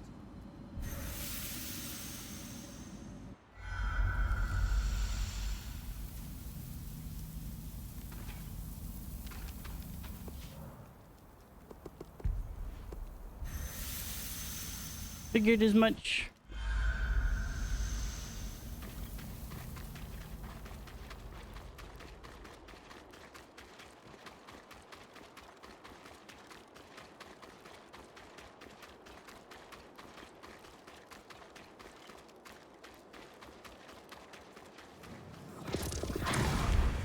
I can't even imagine how much time it took our team to make the different versions of like weather for places.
Seems like most of the cold things turn blue, and since it dynamically does so, they made the area cold, and the objects they already placed became cold. I mean, yeah, but there still is like a bunch of things that feel hand placed and hand done.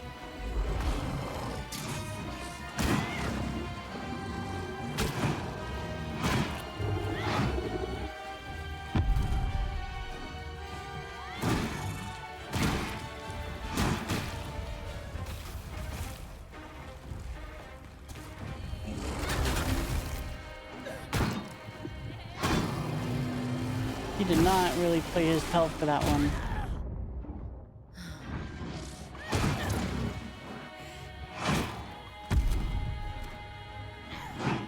Crystals, yeah, but those spread their own cold. I don't know. I think more than just the crystals.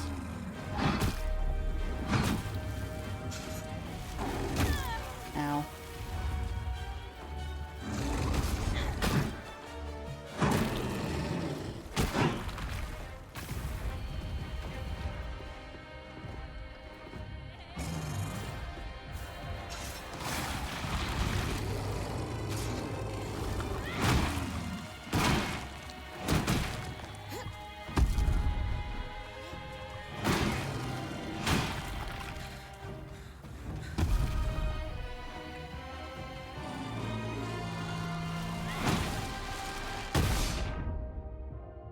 That was really unfortunate timing.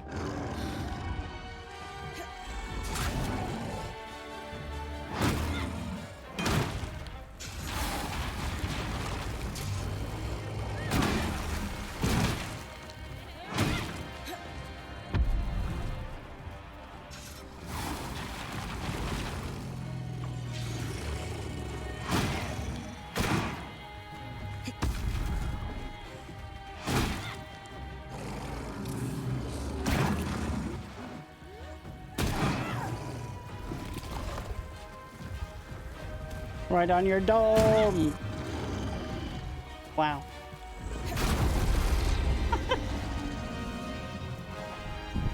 Fucking wrecked.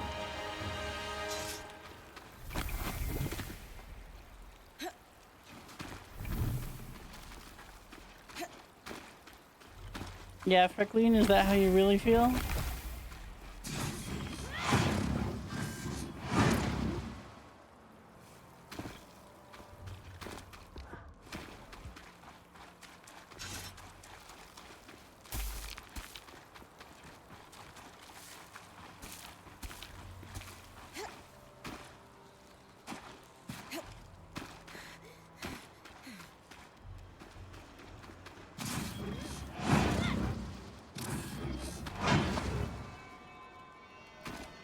Miss having my collar pulled on. Tugs your leash, tug tug. There you go.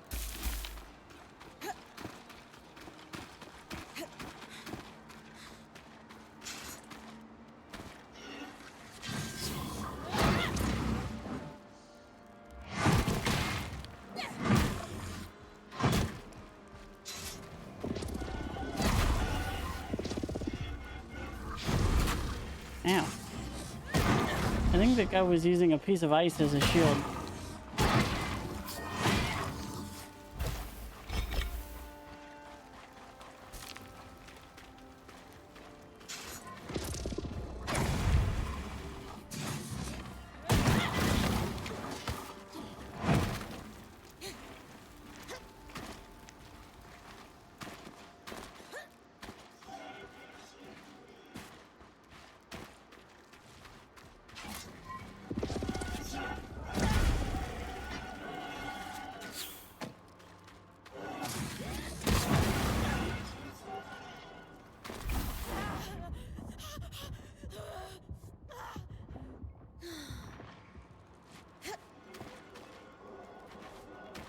Same, Jesse, same. Oh, I'm sorry, Freckline.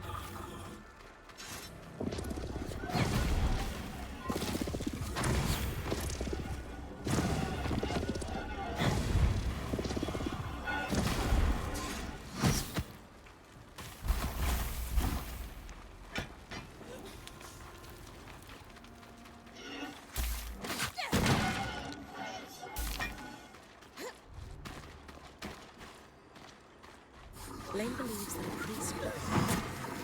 I'd better look at it.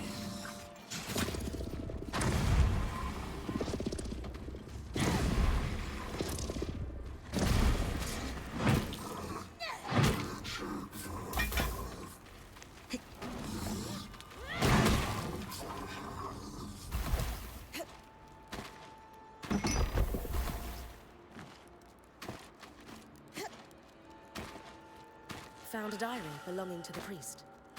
Anything of note written inside?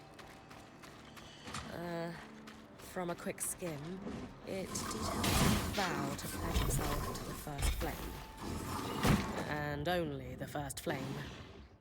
Ah, I see. I'll look elsewhere.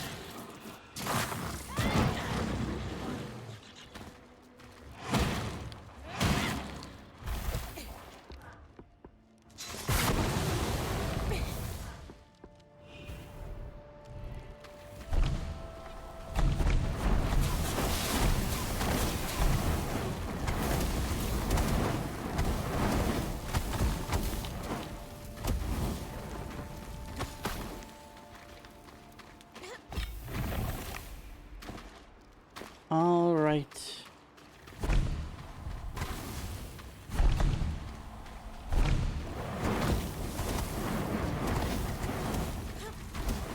Don't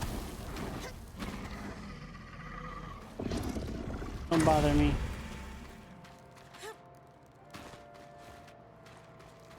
I don't know how useful that one's gonna be.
Nailed them.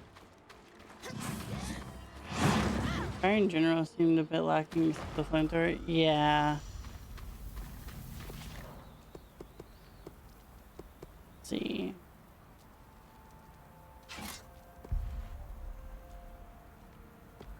Where is it? Market.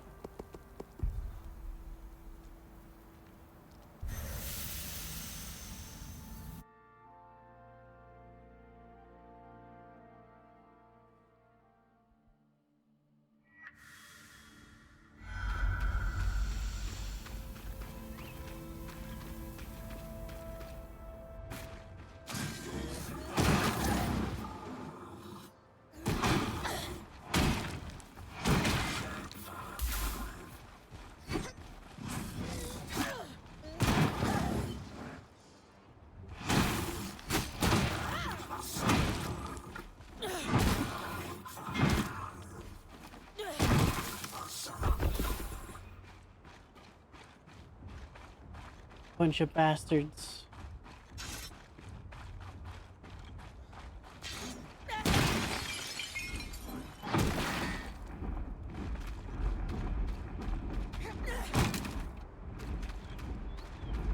Fuck you!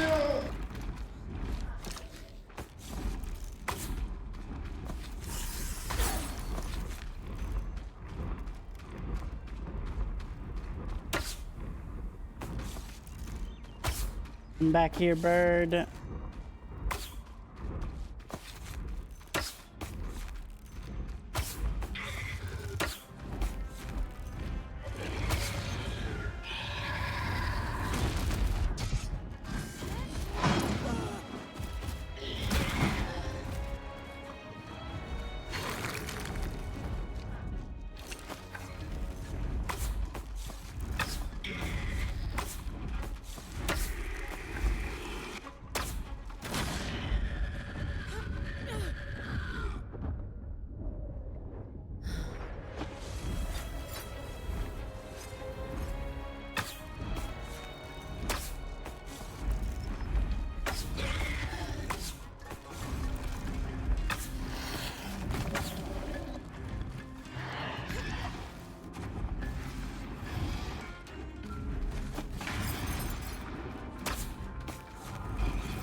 What the hell, bro?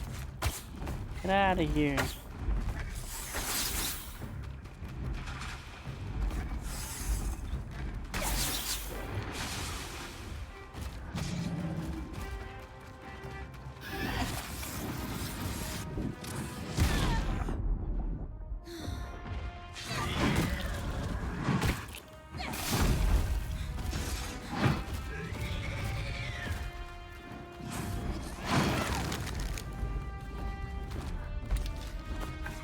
Gonna lose my damn mind.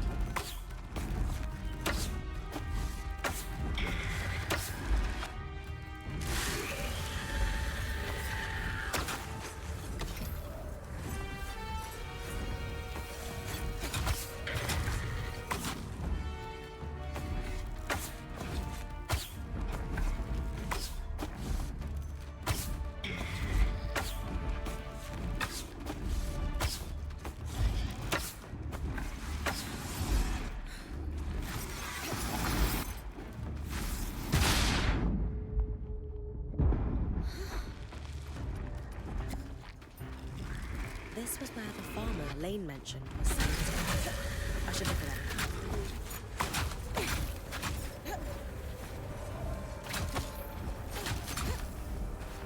Fucking stop.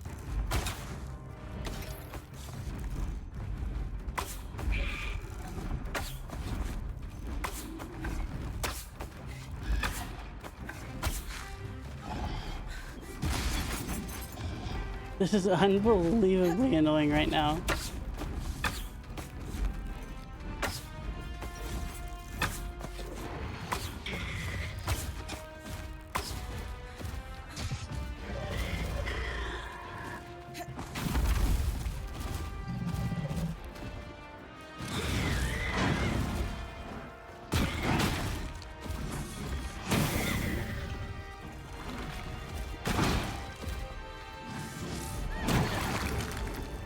Fuck.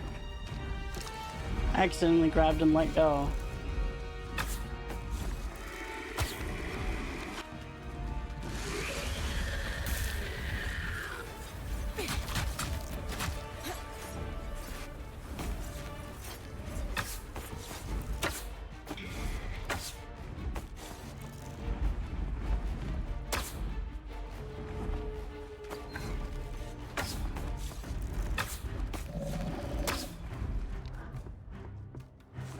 Right there, can I? Yes.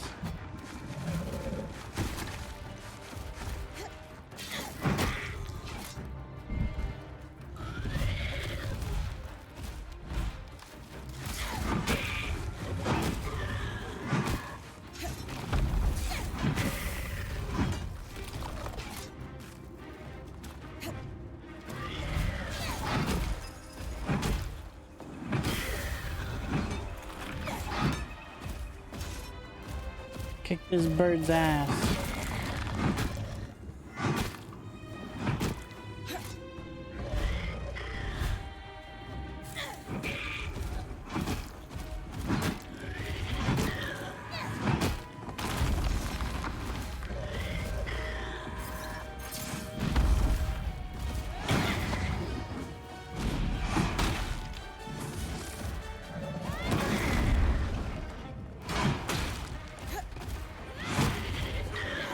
Uh-oh.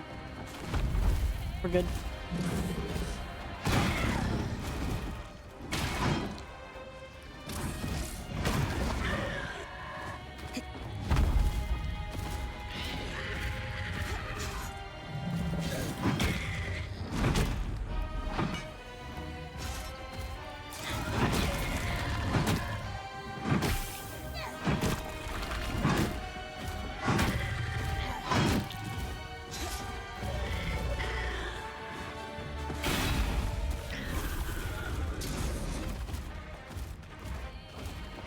Where are you going?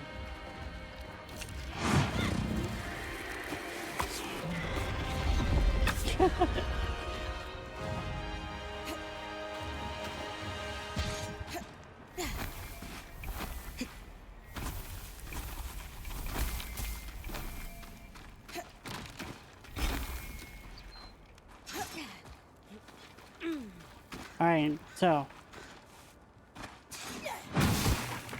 somewhere here is a bird farmer.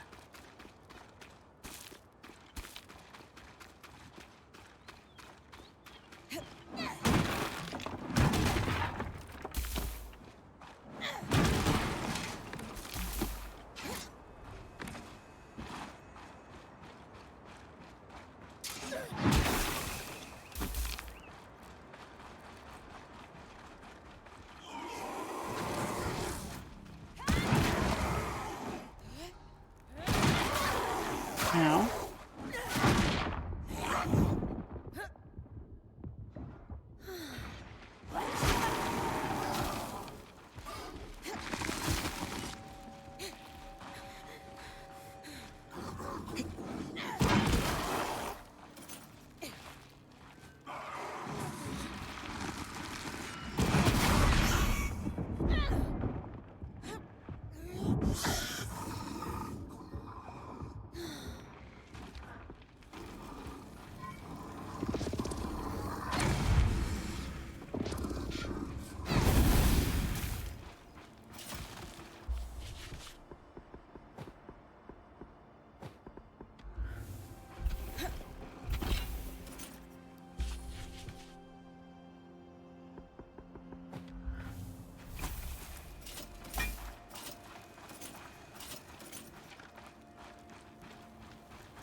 Give me loot.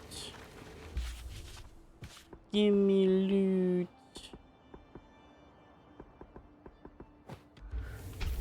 Loot. Loot, loot, loot. Farmer. Oh, a pair of silver glasses with an intricate cloth connecting them. Enchanted. Could it be? Bryn, please, bring those back to camp. Oh, Of course. well, it turns out that the, I think the farmer was the right one.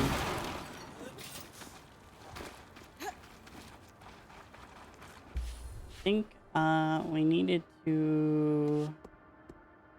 Oh. Well. Okay.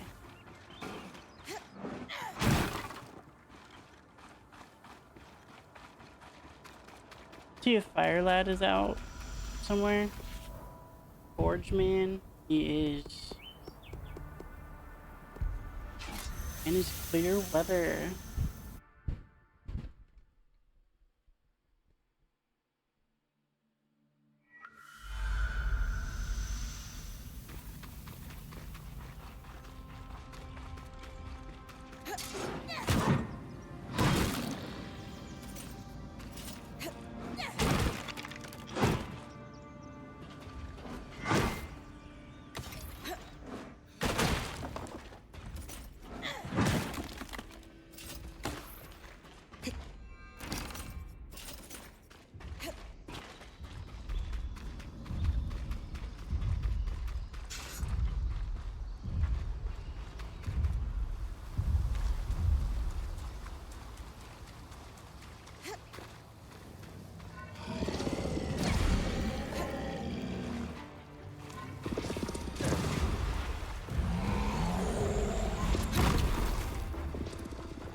Ow. That hurt.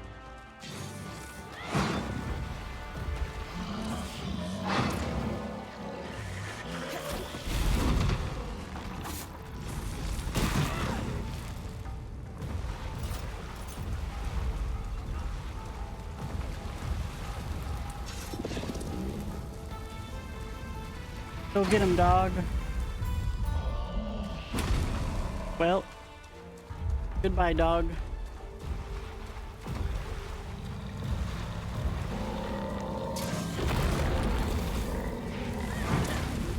God damn it.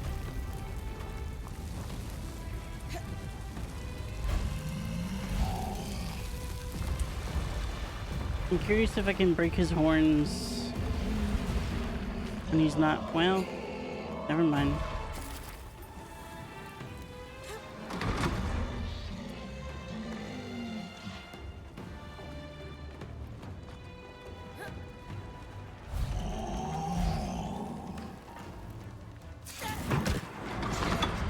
Fuck.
What?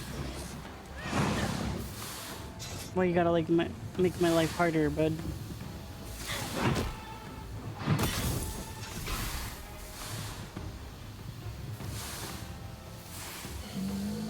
God damn it. You bastard.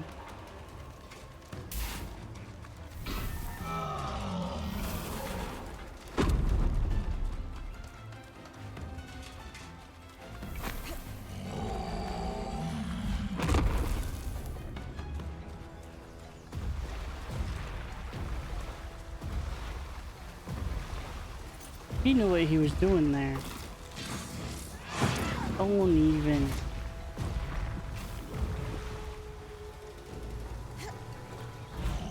How dare you dynamically interact with the world? Yeah, you bastard.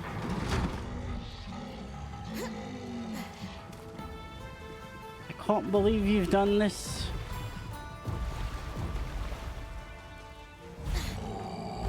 Oh. No. Okay.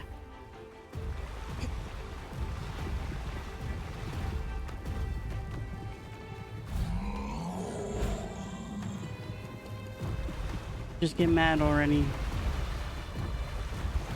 Okay, Jesse.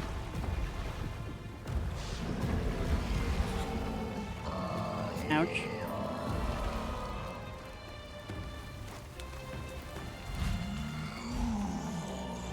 While he rampages, I'm gonna go find health.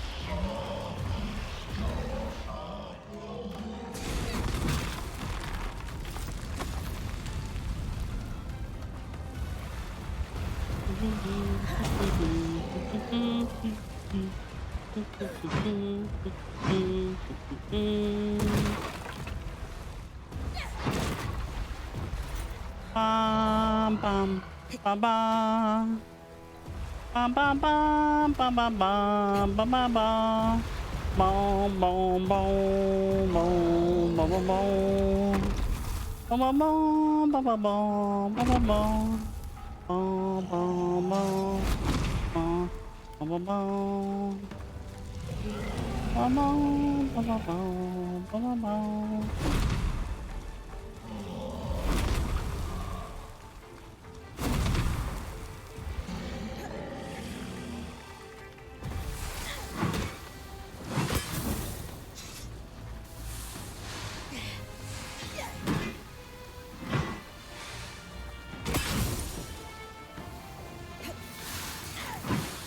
No!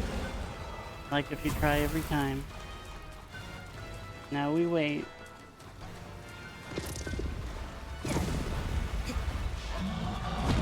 I agree, Sai, I agree. Here, have some fire and rage. And rage. And rage.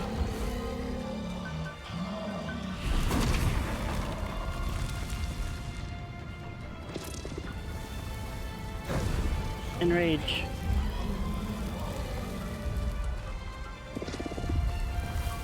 And rage.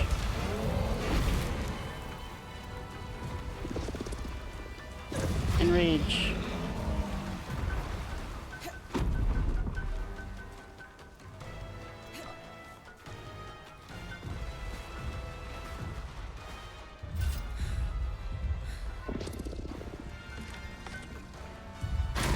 And rage.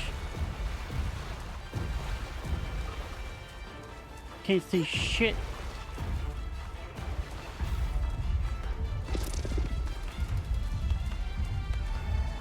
Where the hell are you going?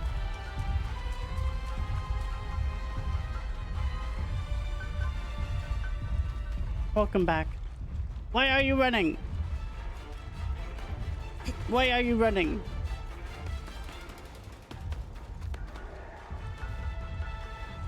What the hell, bro?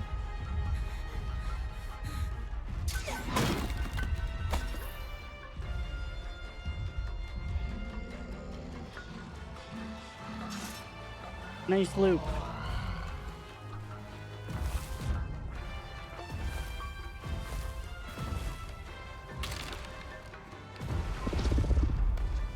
I like that my kinesis is too strong for those tree branch or logs now. Why are you running?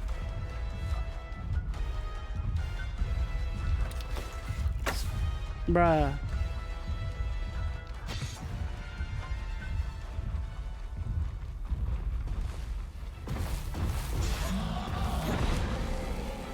Just enrage.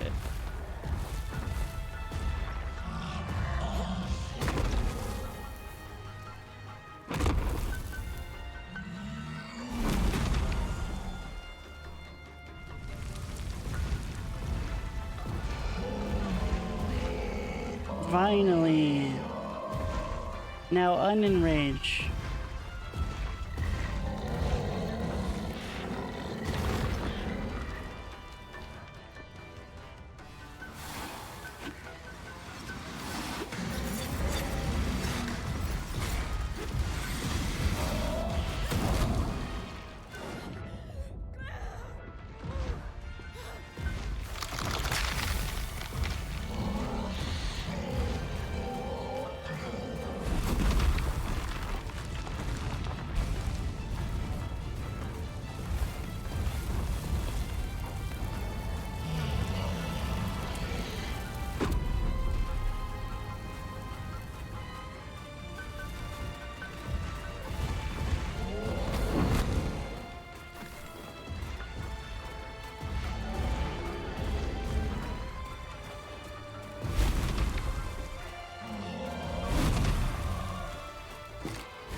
Go, go, go.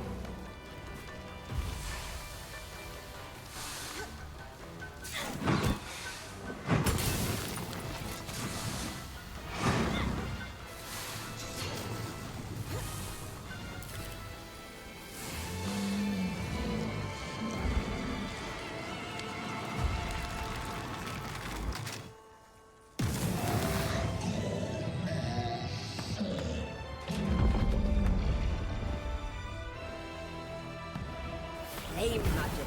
Unpredictable and powerful. Fucking bastard. Bastard. Beam, beam, beam, beam, beam, beam.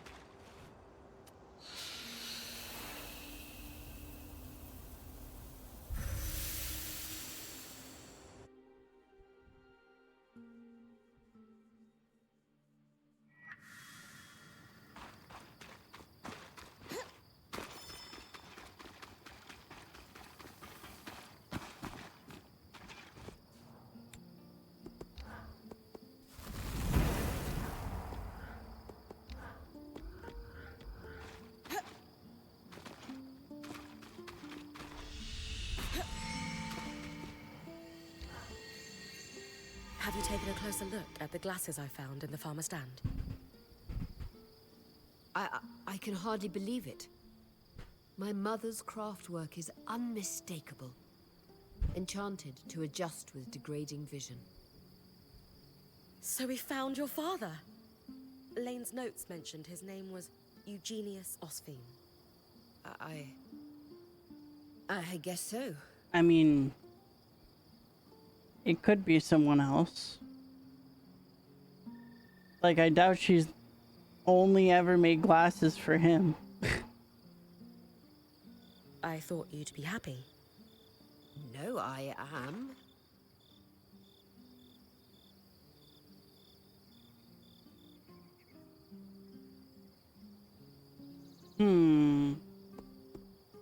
I know you might have had different ideas about who your father is. It's okay if it takes time for this to sink in. I thought I came from a long line of weavers. Now...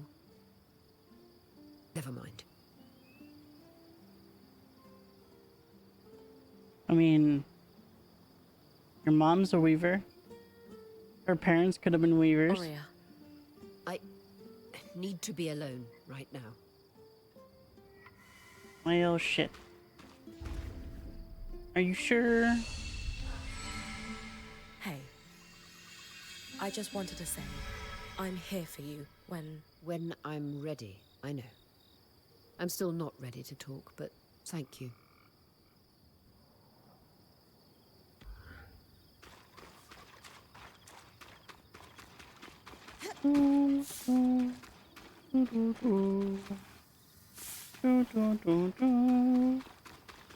Also, who says a farmer can't be a weaver?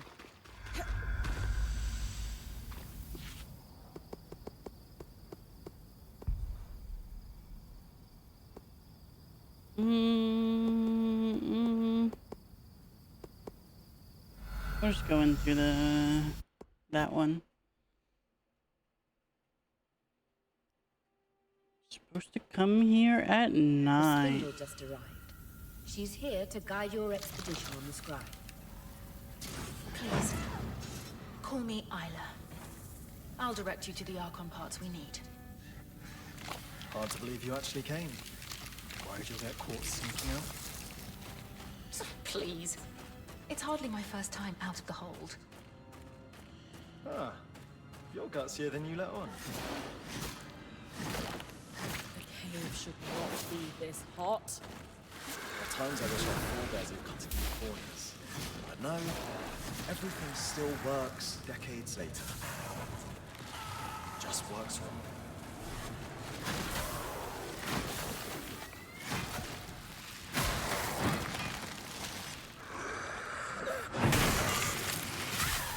Ow.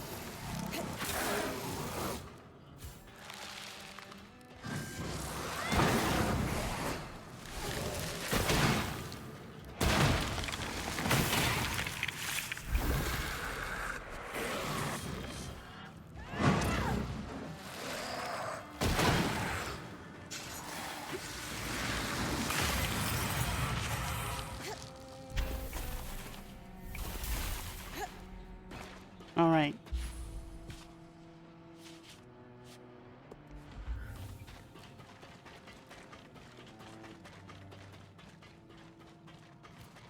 Two Autolysts in the Carapace Chamber, Schematome in the Arcane Foundry, Archon Armor in the Resonant Fields, Carapace in the Immersion. All right.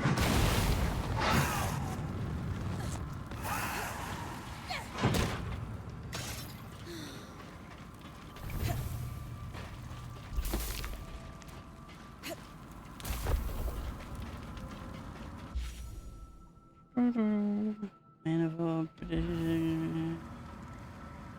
Resonant Fields, Immersion State. Resonant Fields to the north.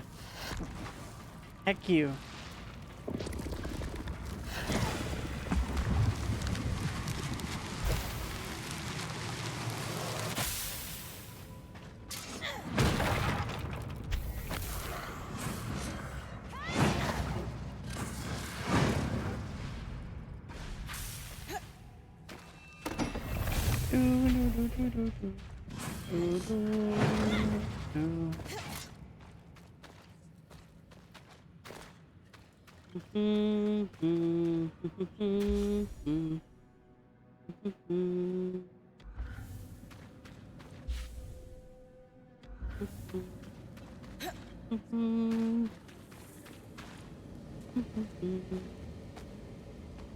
Not this way?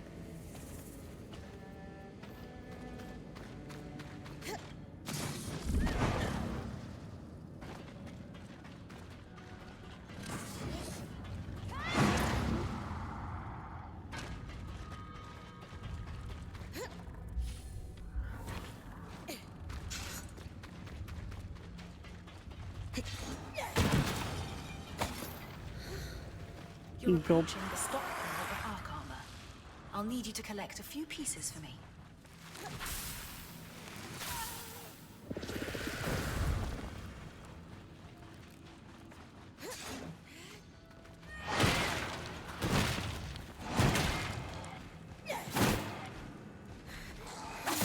Whoever these goobers belong to, better come pick them up.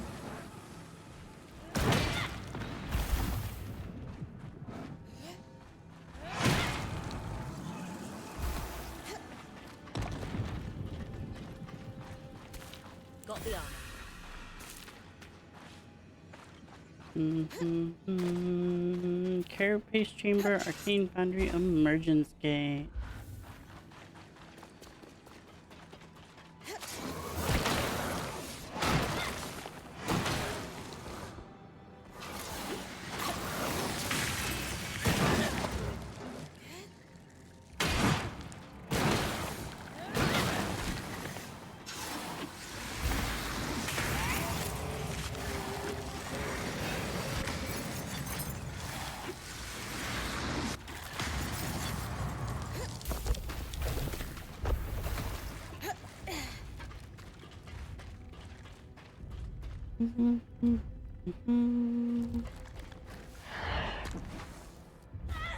Ow.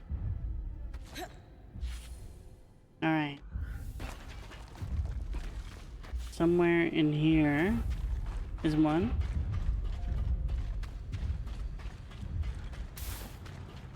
On the shelves, you should find a tome titled An Enchanter's Guide to Governing Schemers. Oh, could I borrow it once you've finished? Sure. I mean, from what I've heard, it's a dry read. It's just a basic introduction to enchanting the Ark's governing schemer. Who in their right mind could possibly find that dry? Just tell anyone.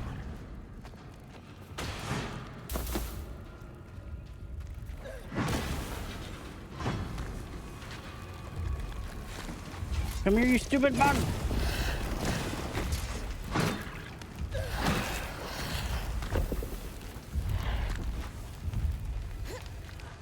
I mean, I've always liked the ice mines.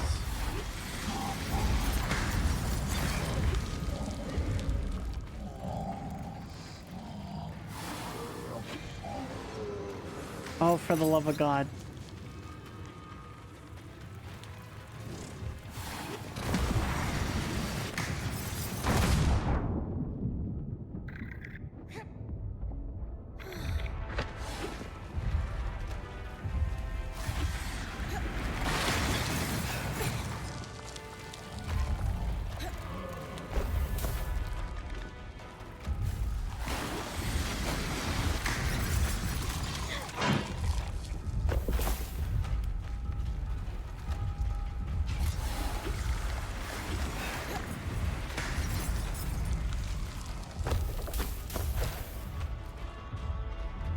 I guess I wasn't super excited at first, because normally mines aren't my thing, but they haven't let me down.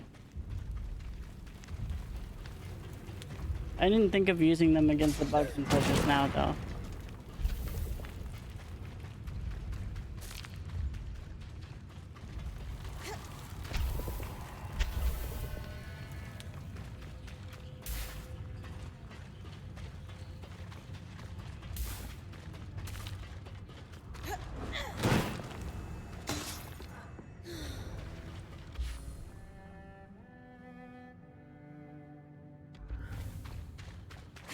We'll need a pair of otoliths, stones that allow the arcs to sense the environment around them. On a functioning arc, you'll see them placed in paired sockets in their head. So, the Ark's eyeballs? Well, in appearance, otoliths certainly look like an ark's equivalent to our eyes, but they're also used for balance and sound perception. So they're also earballs. Functionally, otoliths act as both eyes and ears.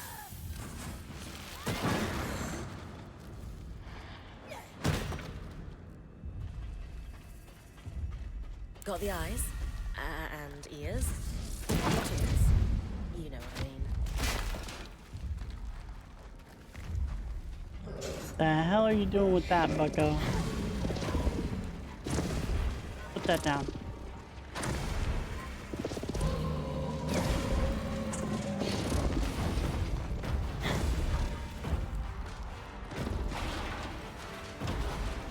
Give.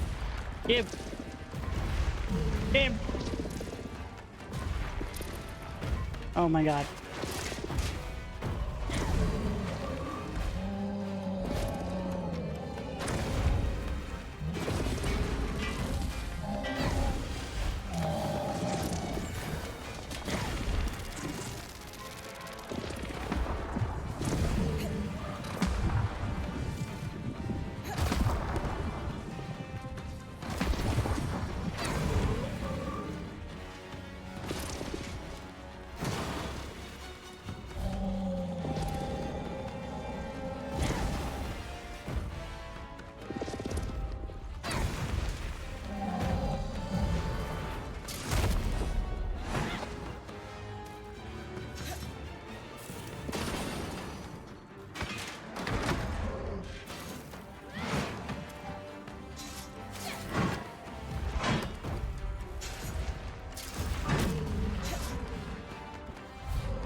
This game looks amazing. It is amazing. It has a demo. You should try it.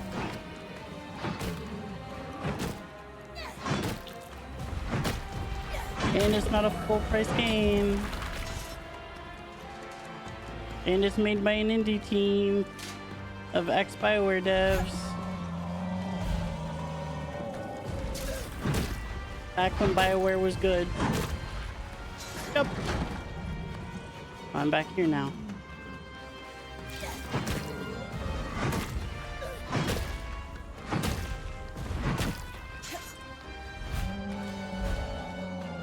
Popped on my wish list. Good, good, good. As you should. Everyone should play this game.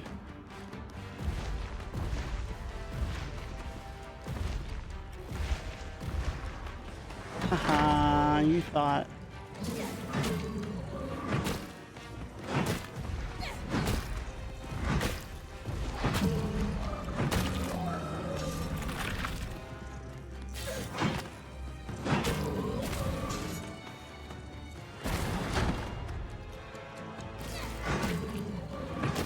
Also, how you doing, Grifta?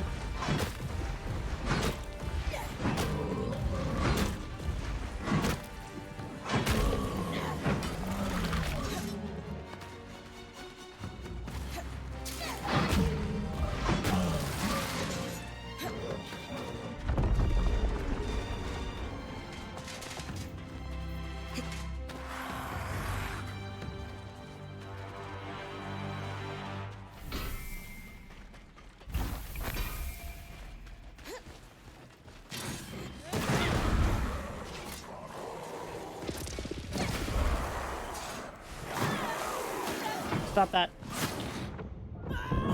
Cease, bro.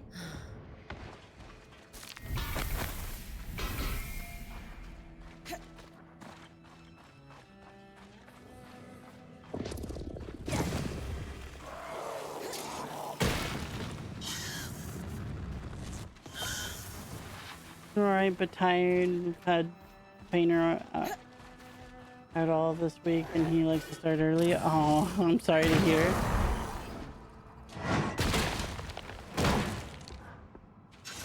It was a little annoying that he doesn't like work around your schedule at all. Right, emergence gate.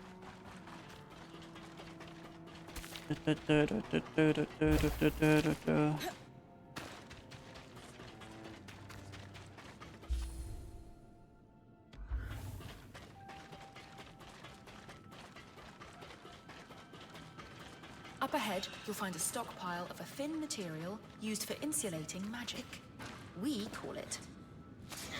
Carapace. Oh, you're familiar with it?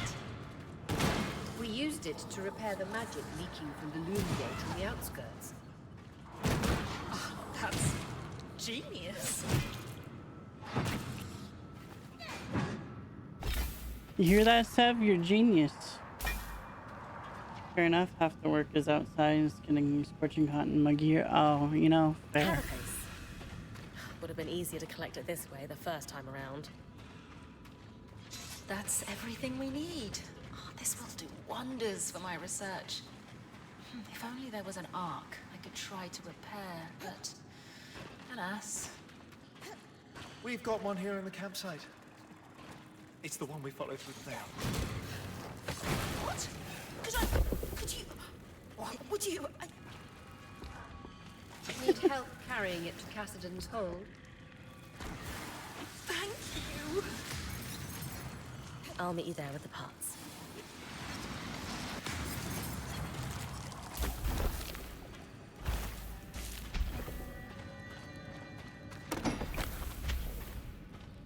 All right.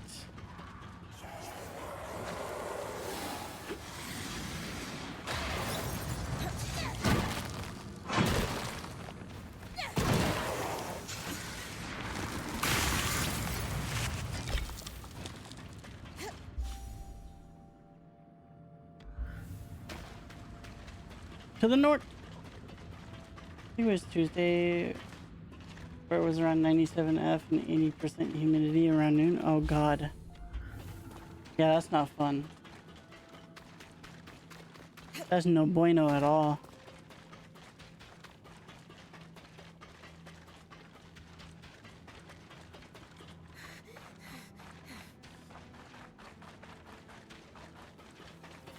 What the hell happened over here?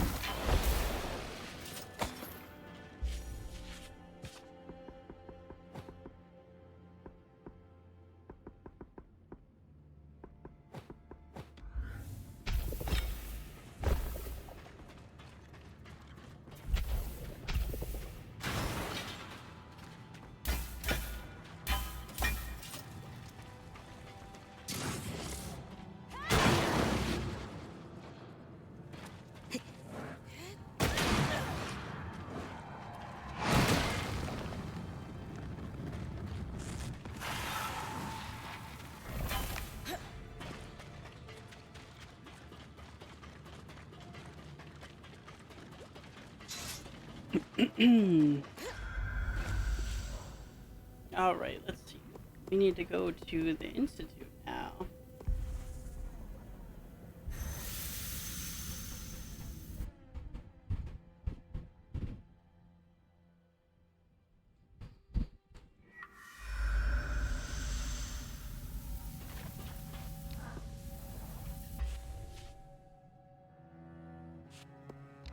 Question of loyalty. Oh yeah. Apparently Seb belongs to, or is at least flying the colors of, a group called the Norian Order. I found a listed worksite in Enclave records that might hold more answers. We should work with Lane to research these so-called Norians after I found all I can.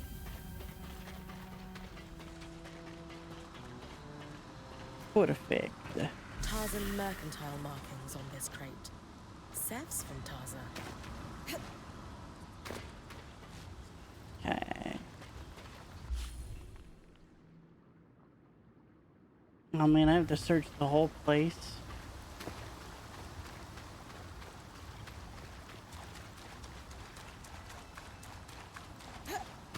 They don't give me areas for this one.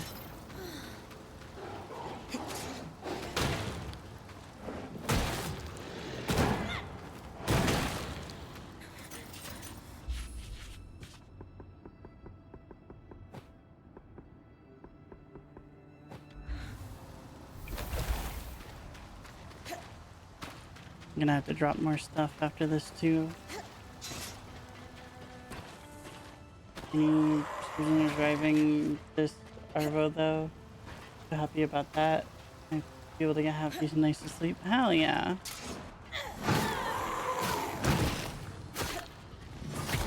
Brother. Got no chill over here.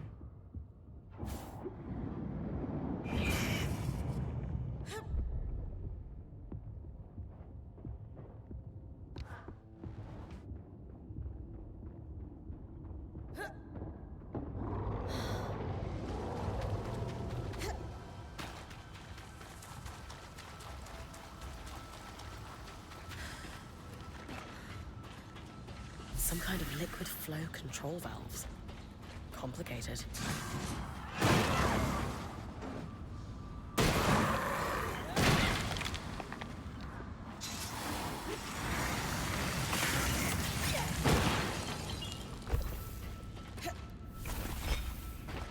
Calm steel.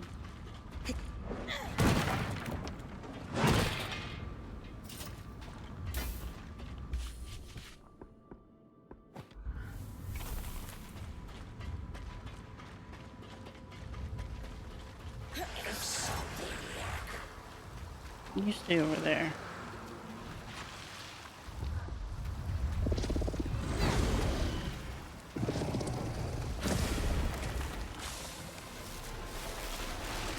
Worm hated that.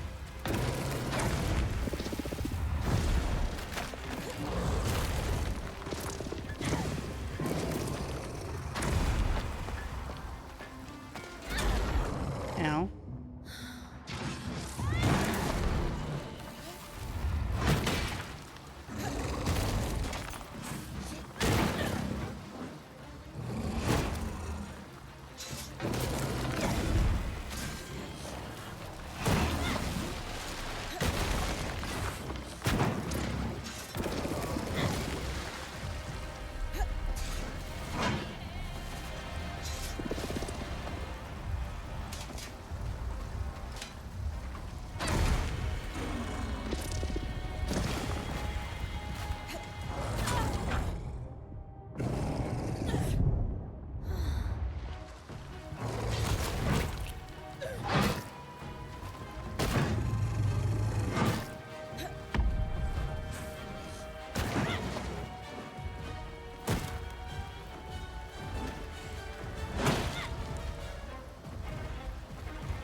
Oh, he's still got a quill.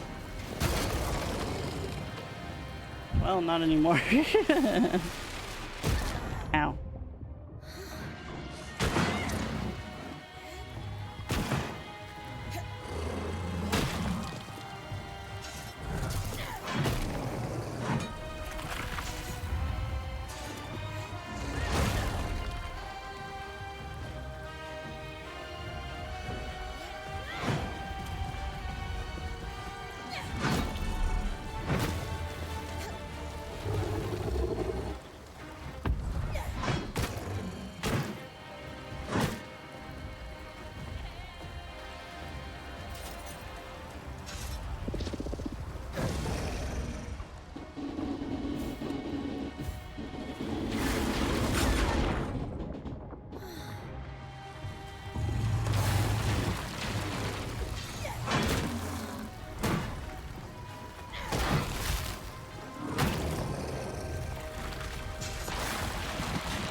Do not. What are you doing? Huh? What are you doing? Stay there.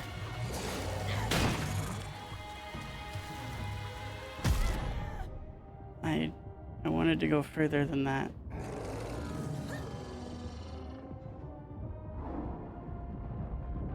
Stay there. Mommy's gotta go find health. That's not health. Stop it.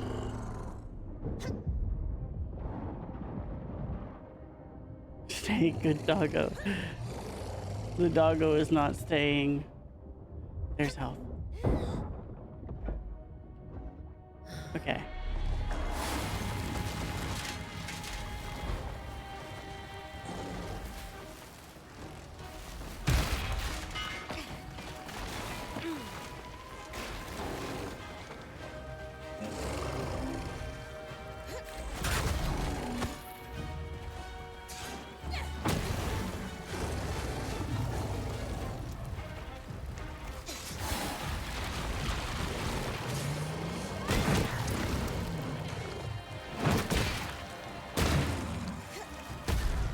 Ow. You know what? You rock, brother.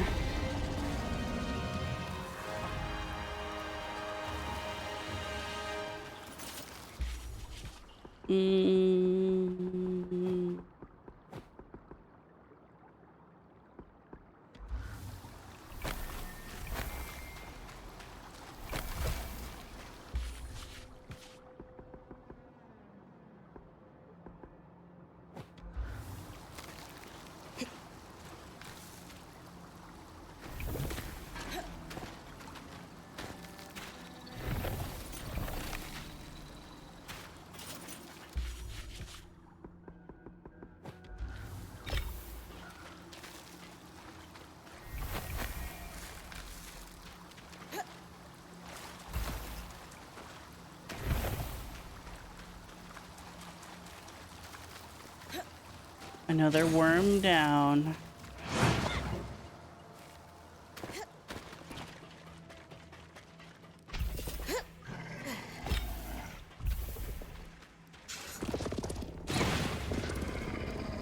Get out of here.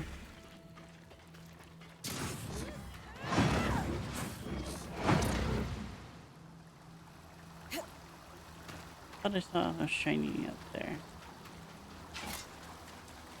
Oh, it's up there. Yes, yes, yes, up there. Yes.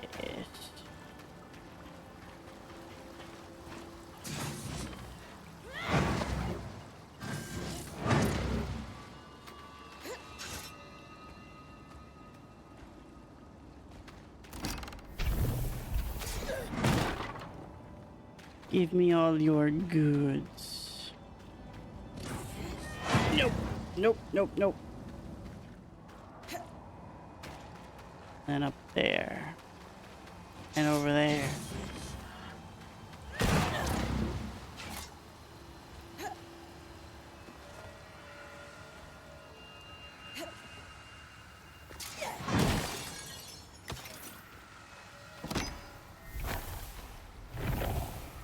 Apprentice's mantle, fit for slim shoulders, delicate embroidery reads from mother with love, rent in twain violently.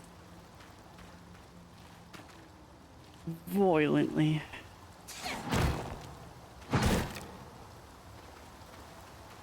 And there was the shiny over here. Healing galore. Oh, sweet. Beautiful health.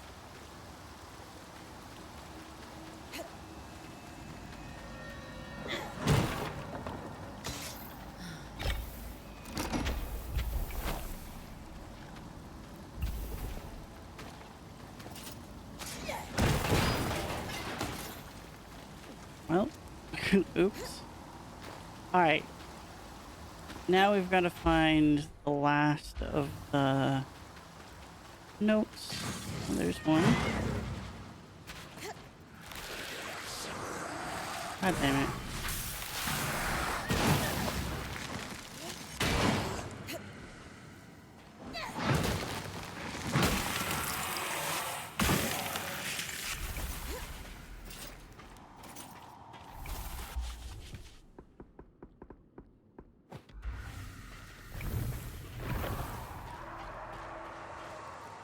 Recipe for a sealant. Waterproof joints for piping and such, it looks like.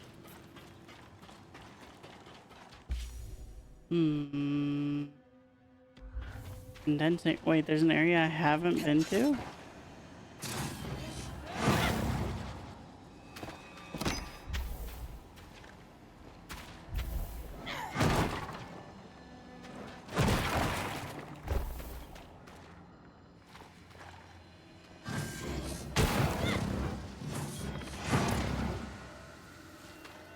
Hidden journal. Personal notes on projects hidden away, likely juicy. Juicy. Okay. Go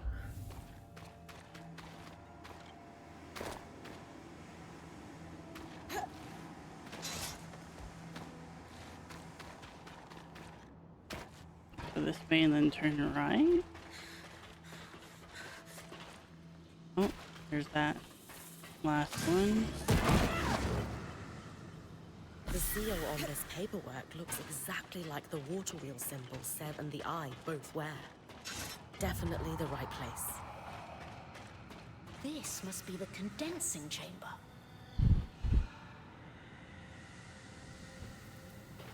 Real insightful. Insistent query. Over workshop council notes, why don't the singers have to deal with this? Who the hell are the singers?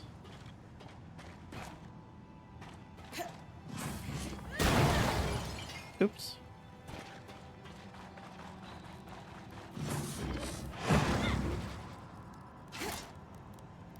Damn it.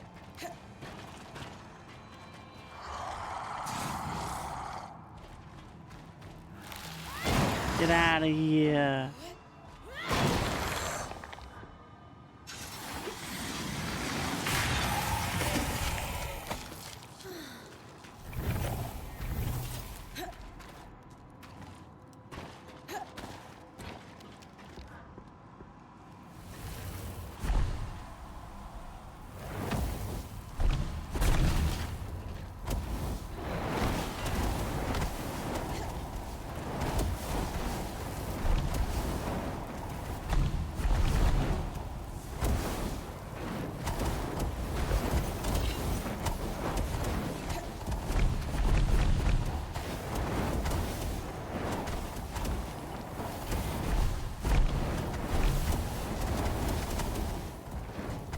Burn.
That's not what I wanted. God damn it.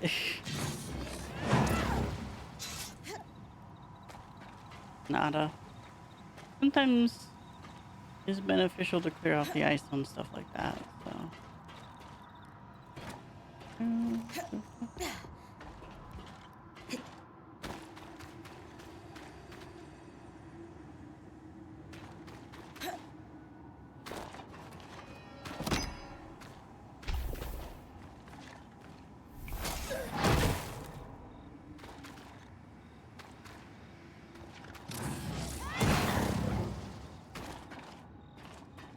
Aha! I had a feeling there'd be butter here. Louis Tremblay.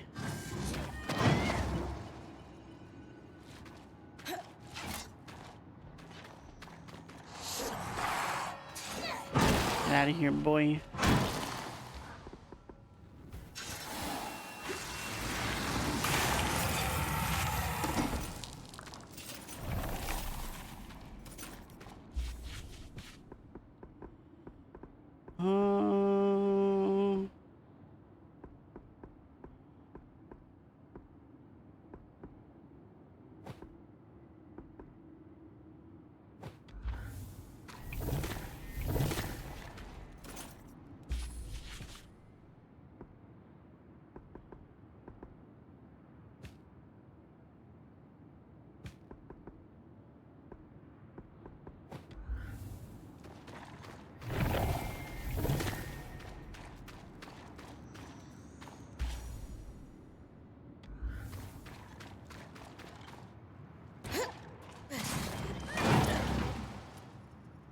Alright. Thank you for the posture check.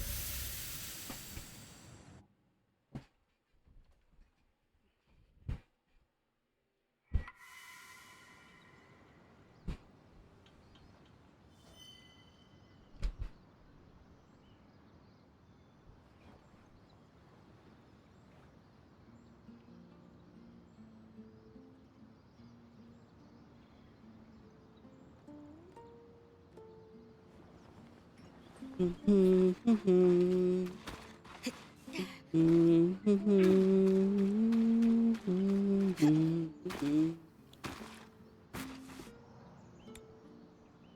surge. The impacts of the surge were instantly visible upon traversing the Vale. The landscape had clearly heaved, the population was absent, and thickets of tangles were ubiquitous. Predators roamed freely, and the famously peaceful arcs were violent and territorial. The details of this alone would be enough to fill several volumes, and will, given a few consecutive weeks without some sort of world-shattering revelation, but in the spirit of optimism, we strove to build a more complete picture before compiling this high-level summary.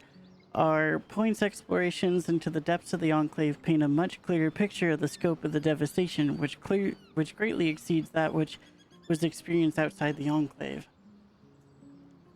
Deep beneath Denevron, there was a carefully hidden underworks, where the Enclave's most iconic creations were forged.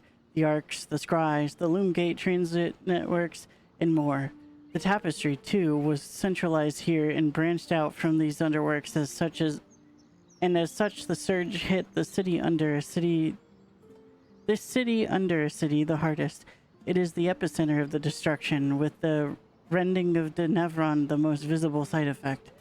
It is at this point that we move from the realm of primary sources to a more informed conjecture, so to speak. The tapestry was built for the purpose of conveying staggering amounts of raw magic through the Enclave, but the magic's origin was a mystery even to those whose clearance granted them access to the Institute's underground labs. We do, however, have a few poorly redacted logs which provide some small insight. One details instability in the tapestry's pressure levels. Another, an experiment gone wrong, causing coral to grow in a brittle form. A third log mentions a resonating cascade causing a containment system to fail, resulting in minor injuries. This alone might suggest a lack of care amongst the researchers, but the evidence does not stop there. An internal memo, found stuffed behind a bookshelf and thus unredacted but still vaguely worded, mentions one of the Guild of Enchanters' big bosses commissioning a special project that could interrupt the tapestry's torrent of raw magic in case of emergency. Ironically, it seems that the project was summarily cancelled and all research on it destroyed. Let us entertain the idea then that the fluctuations in the tapestry are related to the surge, and that this special project, with its ability to stem its flow in an emergency, was built with these fluctuations in mind. If so, it follows that at the highest level, the Enclave's leadership knew that the surge was a distinct possible outcome of their unchecked experimentation, and that they elected to do nothing to prevent it. Astonishing arrogance, to say the least. Norian Order. The Norian Order is a secret organization with representatives allegedly embedded in positions of power at all levels of society across the Meta. They have very deliberately kept themselves out of sight and out of mind to great effect. With that in mind, while reading this dossier, it is important to note that much of our body of findings exists through interference due to a conspicuous lack of primary sources. The Order's origins seem to be in the High Kingdom of Taza as a sort of trade union for engineers. Their expertise in the movement and storage of precious water brought them into a position of great favor and power with the monarchy, upon which they were allegedly absorbed into the kingdom's civil apparatus and dissolved. This is the last time they appear in the historical record, though from then on there are conspicuous, at least for a lorekeeper, gaps, which form a pattern suggesting that the Order continued to both exist and thrive. Indeed, from our investigations inside the Enclave, it's clear that the Norian Order has been active for well over a century. They were responsible for much of the engineering behind the underground network known as the Tapestry, and had privileged access to many of the most sensitive of the Enclave's research projects. Such endeavors must have taken decades. Returning to the circumstances of the Order's formation, many organizations of professionals exist across the Beta to share and preserve trade secrets and often to moderate prices of services and such. The Slorekeeper's own father was politically adjacent to the several Udian trade unions that quietly regulated prices so as not to disrupt trade, and even more quietly eliminated competitors and refused to play nicely with their rules. Given that the Norians must still hold considerable sway in Taza, it is not a leap to imagine that the Order's influence casts a shadow here in the Enclave too. After all, when you control the flow of something as vital as water, you control life itself. This is pure supposition, but perhaps this ambition to exert control led to the Order's name. The Norian is a type of water wheel. It uses the flow of a river to turn the wheel, while buckets lift water from the same river to the top of its arc, where it empties into another higher channel. Thus, we have a metaphor in which water lifts itself through its own power. Rather apt. So, Norians. I've been digging. The Tarzan trading company that shipped the crates you found was the lead I needed. The Norians were experts in water storage and conveyance, and active before the surge, but disappeared shortly thereafter. Or rather, they wanted to disappear and subsumed their identities into a series of careful fronts, cover names, and the like. Thankfully, the trade record you found led to a whole web of associations, many of whom have had dealings with my family. What did you find out about the Norians before the surge? They seemed a somewhat innocuous guild of specialists, traded under different names even then, making them a bit hard to track. But as far as I could tell, they mostly dealt in water. Dealt, meaning what in this context? Aqueducts, reservoirs, wells, you name it. If it stored, gathered, extracted, or moved water, they were involved. That explains the complicated valve I found underground. Absolutely. They had specialized knowledge, which I assume is why the Enclave contracted them. Gas, such as raw magic, is a fluid after all.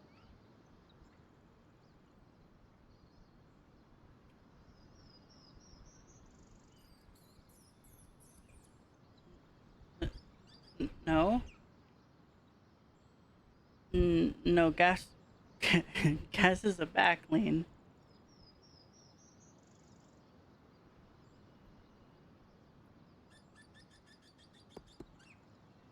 How is the Norian Order related to Taza? As I'm sure you know, Taza is an amalgam of numerous desert kingdoms. Before the Surge, Tarza had grown reliant on the same weather control enchantments that were used in Judea. After the Surge, both nations suffered greatly. Tarza, in particular, was struck with savage droughts. Meaning folks, like the Norians, who specialize in water, had essential skills and knowledge. I expect they were critical in keeping Tarza's many cities alive at all, a position that would afford them considerable influence. Do you have any idea why they decided to hide? Purely conjecture, but let's look at the evidence. We know from Sev's ring that the Norians are still around today. It could be a trinket, or hand-me-down. But you're right that his behavior with the eye suggests they're associated. Exactly. Now consider the Order's secretive nature. Combined, I would speculate that the Norians used the Surge as leverage to become a power behind the thrones. Take a nation that used magic to keep the water flowing, face it with disaster and drought. What kind of deals might a group of desperate rulers be willing to make, do you think? But monarchs wouldn't want anything that undercuts their authority or power to slip out to the populace. As I said, pure conjecture, but if it walks like a duck and quacks like a duck... How did you get logs of your own family's accounts, anyway? I stole them. Really? Oh yes, detailed transactions from private ledgers. No one quite sure if you made copies or where they're hidden if you did. Better than bodyguards when it comes to ensuring one's safety. I did not leave my family under the best auspicious. Knowing what we know now, what do we do about Sev?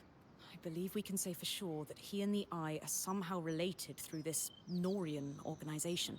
From Sev's visits to the Hold, I imagine they're working together on something, but I'm not sure exactly what else to do with that information.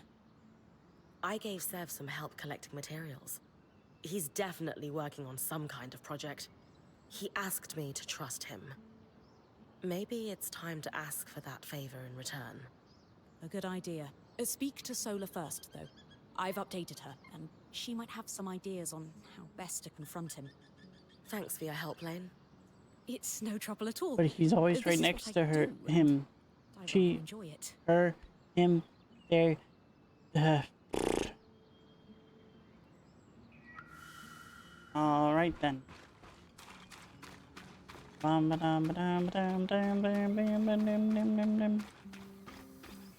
was that? Nothing. I have a little bit of a headache. All right. Gross. Ugly.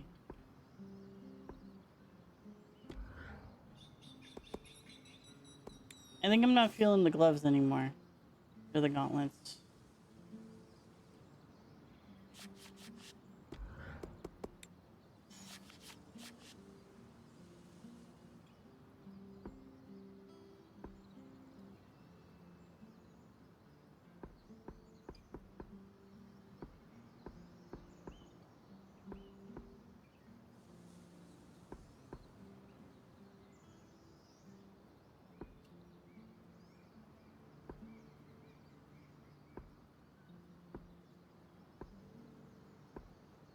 Not gonna lie, I'm almost tempted to make these again, even though they they don't have a passive.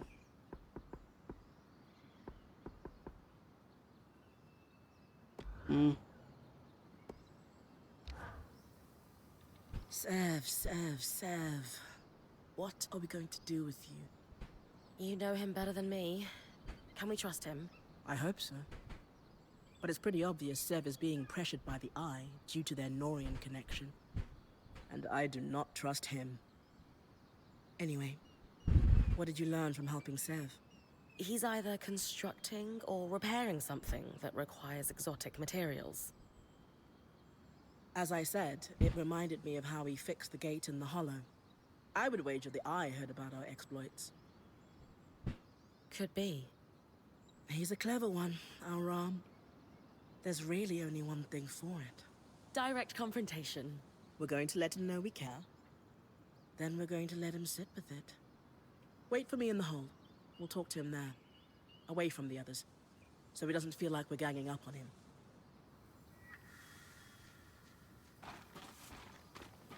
All right. To the hold we go.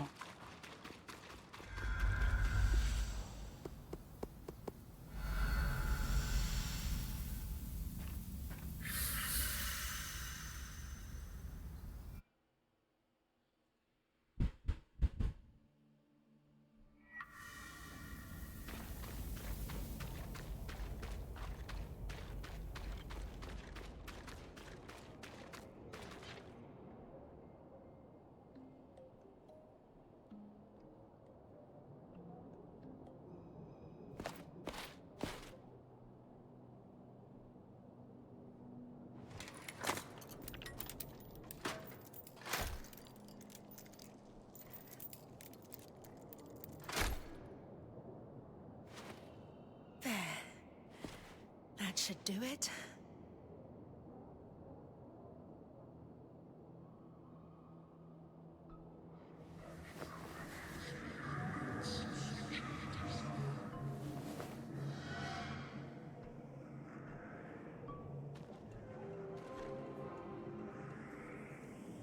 Starts killing everyone. I love her nails.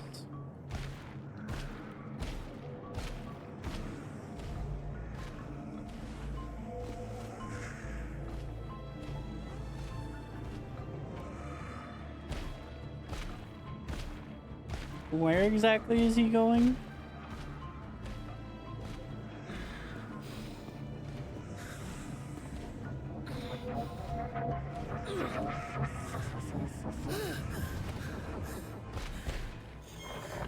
Oh, just as far as she makes him walk.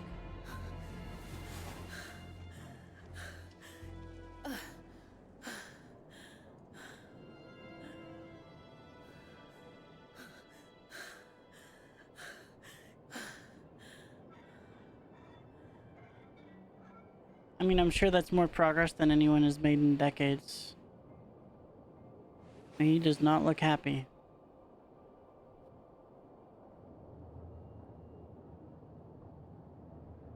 That was incredible. It was certainly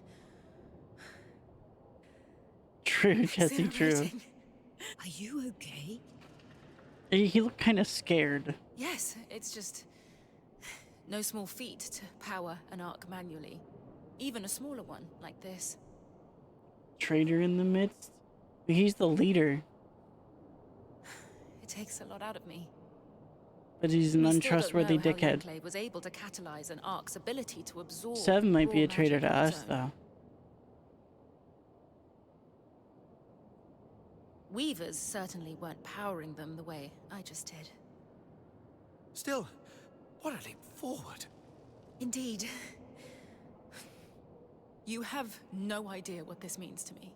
Thank you for all your help. Isla, what you did, I have to say, I'm impressed. Oh. Perhaps I misjudged your ambitions with the Arcs. Perhaps. That is an understatement. You've never taken me seriously. Isla, I'm trying to... Just like you've never taken the Surgeborn seriously. I watched Bryn's expedition to the Underworks. You left Cassidon's hold. That is against my direct orders. Oh, just like you ordered to sweep hundreds of Surgeborn under the rug instead of actually doing something about them.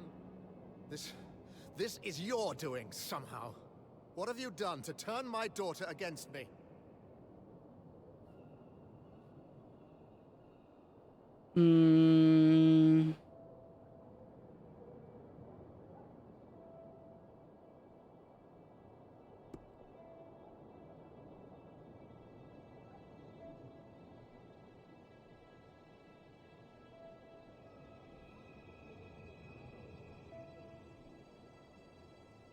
I'm between 2 and 3.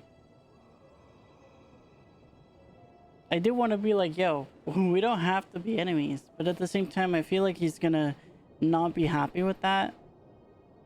I mean, he's not gonna be happy no matter what. Yeah, it's his fault. You're the one yelling at her for having dreams and ambitions, not me. Stop driving your daughter away. Bryn didn't do anything wrong. Working with her has shown me what I've always known, deep down. That you've sheltered me from the truth for too long. And that there are people who value the work I want to achieve. Isla, this isn't like you. These weavers have corrupted your mind, or... It's the woke mind virus. Your lies are what's been messing with my head. After all, we both know that's not the only thing you've lied about. As the Eye, it is my job to hide things from you, from everyone, for your protection. And that's all I've ever done. Right. I don't want to hear another word from you right now. Isla. Just go. Wow. That can't have been easy. It was a long time coming. I need to go process all that just happened. But thank you for everything. And when it comes to dealing with the Surgeborn, just know that from now on, I've got your back. Good to hear. We're going to need it.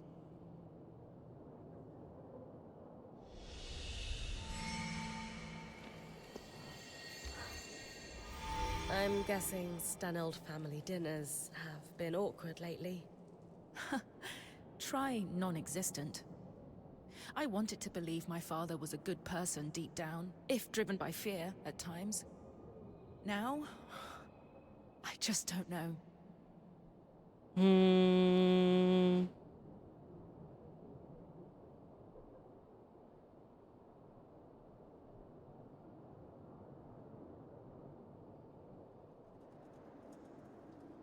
I don't believe this first one. I mean, yes, you're defined by your actions, but if you make constantly bad actions, you might just be a bad person. You're pretty brave to stand up to your father, let alone the leader of the Enclave. I should have done it sooner.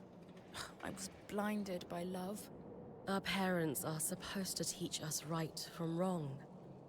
That moment when we have to trust ourselves and defy them? It's a big one.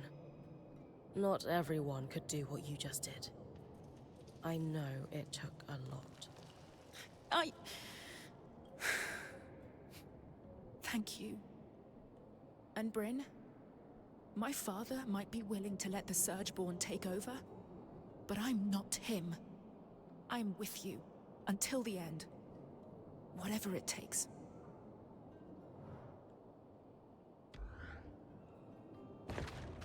So, Isla, do you like custard? Custard? Yes. There's some left over from last night's guild meeting. An artisan made it. That sounds lovely, but maybe you should offer it to the scouts instead. They're working around the clock. I wouldn't say no to custard. Help yourself, Eric. It's in the cellar.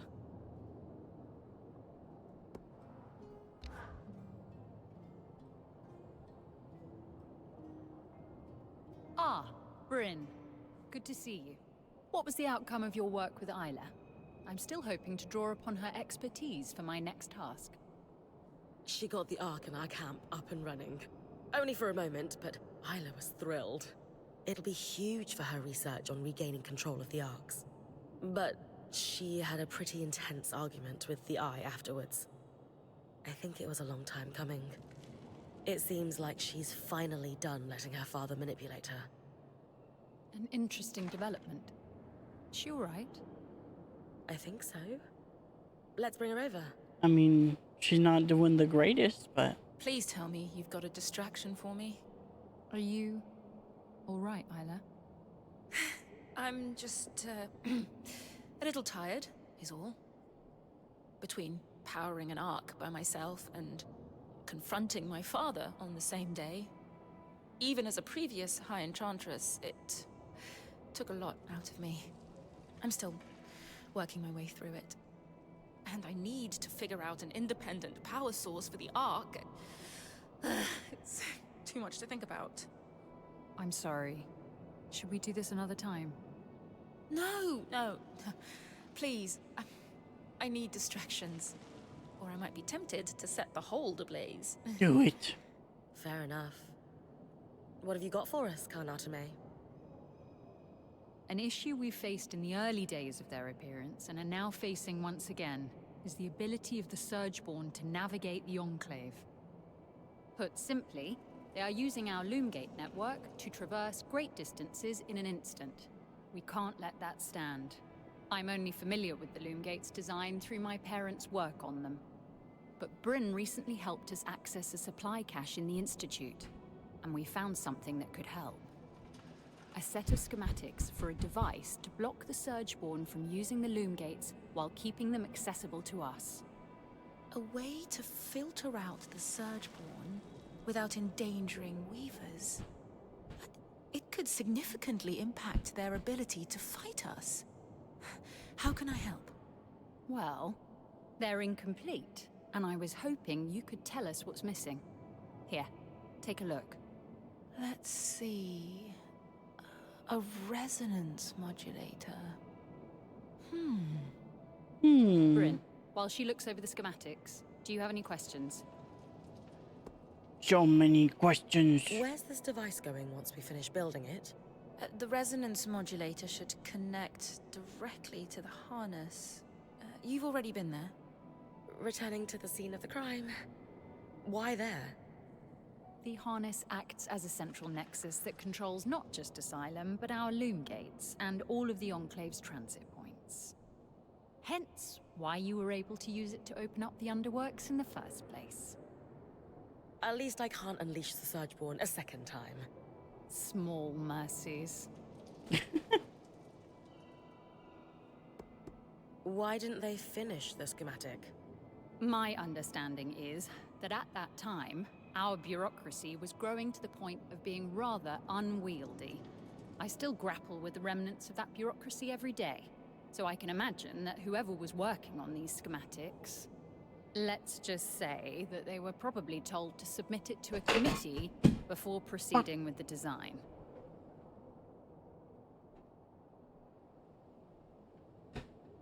I'm okay.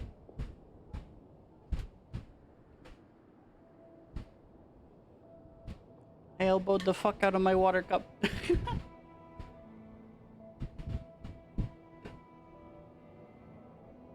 Even though it was urgent and would have saved hundreds of lives? For some people, propriety dictates priority. That's my guess, anyway. You didn't get on my keyboard, thank you very much. And, for the record, much of my life's work has been in service of streamlining that kind of bureaucracy. We cannot risk following the same path that led us to ruin. How do we know that this modulator will work? Whoever designed this clearly knew what they were doing. It's beautiful, elegant work. I'll say. It feels... familiar. It was your mom. I can't quite put my finger on it. Yeah, exactly. So we could check so through bite the it. rest of the paperwork, see if we can find out who the author is, if you'd like. Yes. I'd love to. I've had enough. The sooner we get this modulator built, the sooner we can secure the Loomgates. I'm assuming you'll be the one to build this. What do I need to bring you? To be frank, considering all your Weaver Band's achieved since you arrived, it's clear to me that you brought with you an expertise that we did not retain through the dark days of the Surge. With that in mind, I would love to leave this in your Smith's capable hands. She must have had a world-class mentor. She's primarily self-taught, actually. But I'll pass on the compliment. She'll be thrilled to hear it. That's astonishing. Let's go through what's needed then. I'll gulp you. For the body of the device, you'll just need some calm steel. I got calm steel. But the rest? Do you have any preliminary thoughts, Isla? Yes. Like you said, it's amazingly simple. What's missing from the schematics is the part that allows us to calibrate it. But it's clear in my mind what the finished design should look like. Give me a moment. There. It's like the design itself wanted me or someone to finish it. Weird, but okay. To calibrate it, we'll need some representative samples of Surgeborn. I have lots of parts from Surgeborn. Let's say husk and huskhound fur. Get plenty of both. And then I take the finished resonance modulator to the harness. Exactly. It should be pretty obvious where to place it, too. You'll know, if you do it right. Gotcha. Time to hunt a few Surgeborn.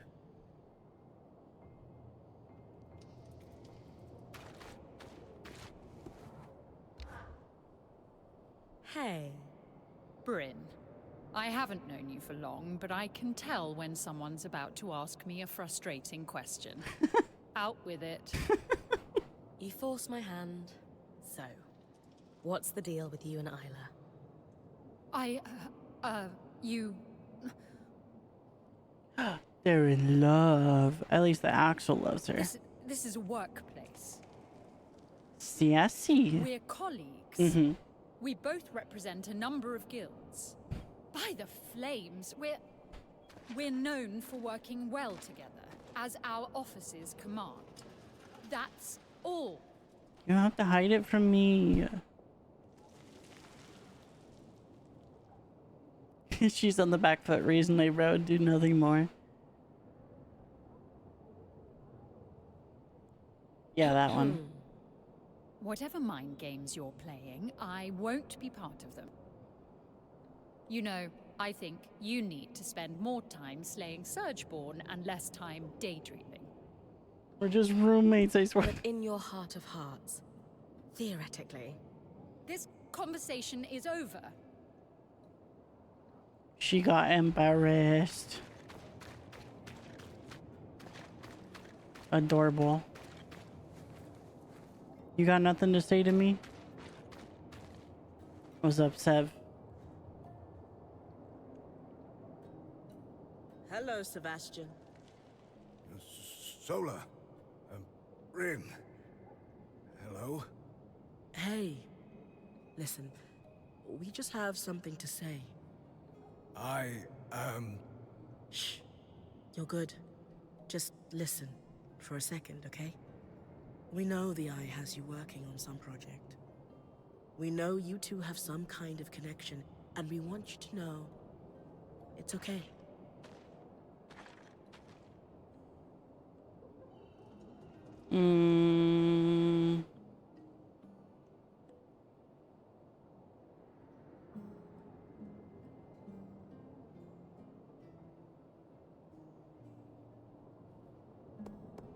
We know you're working hard, and both Sola and I know you're hoping to get out of the Enclave. If what you're doing here could help open the veil, then everyone benefits. We get it. Exactly. Anytime you need to talk, apprentice of mine, you know where we are. And we'll listen. I don't know what to say. You'll know when it's time. We'll see you at camp, okay? Yes. Thank you. That wasn't quite as confrontational as I thought it was gonna be, but... You are the last person I wish to speak to right now. What did I ever do to you? My own flesh and blood isn't speaking to me because of you. Right. She's not speaking to you because you lied to her. It was for her protection. Information is power, and I will protect her at all costs. Night-night, Lady V. Love you. I hope you start feeling better, hun. Keep me updated, please. Even from you, if I have to. And what is that supposed to mean? It means you will soon learn that we can handle our affairs well enough without your help. You sure we're doing a great job at doing that. He's planning on cutting our loom gate, I think.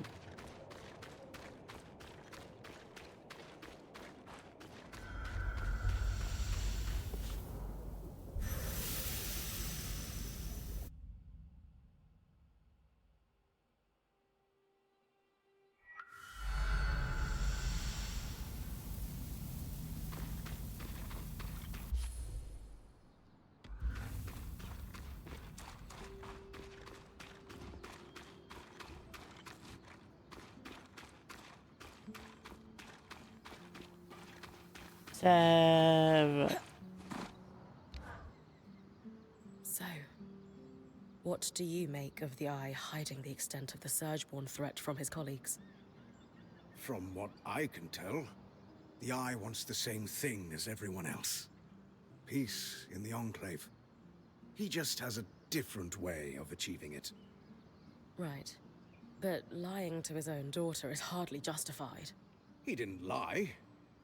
He merely withheld information. That's lying, Sev. There isn't really a difference. Well, I guess it depends. Sure there is. Lying is deceitful and often involves betrayal. But at times, secrets are needed for protection.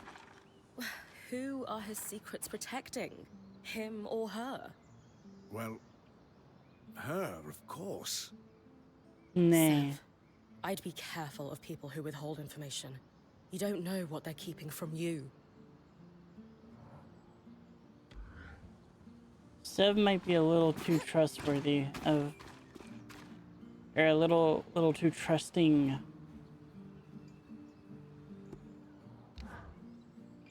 I heard you and Solar confronted Sev in the hold. Everything, go well? Sola did most of the talking. Handled it well. And then she used his full name to make her point. Oof, poor guy. Well, whatever's happening, it's got the Eye excited. He's been moving supplies to the Grand Gate, and Sev's been seen down there too. It's a loom gate large enough for the Great Arcs. Yeah, I've been Still there. not sure why. He's seconded some enchanters and crafters and sworn them to secrecy. They basically live in a camp down there. Might be trying to repair it. Sev has a knack for understanding how to do that kind of thing. Yeah, but why? It bothers me no one seems to know except the Eye.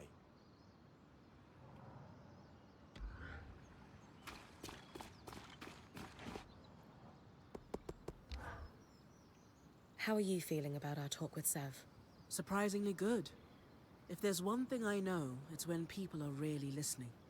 And that young man knows how to listen. He'll do what's right.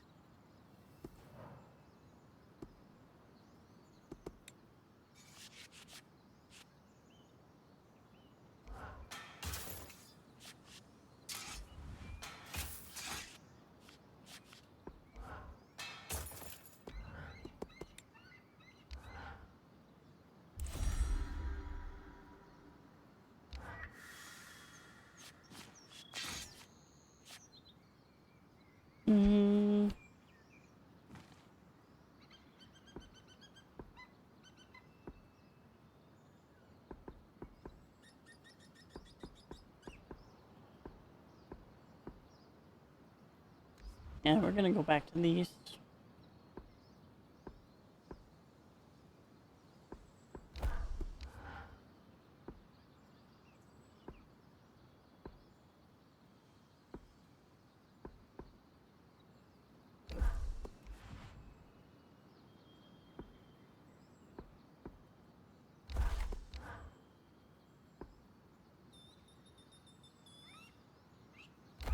This one strikes a good balance. Fuck.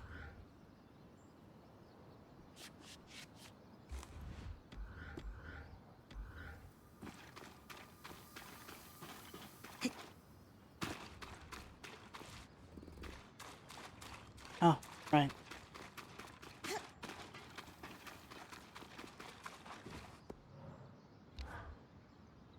Ever since we learned of the verdant mines, I haven't been able to stop thinking about them.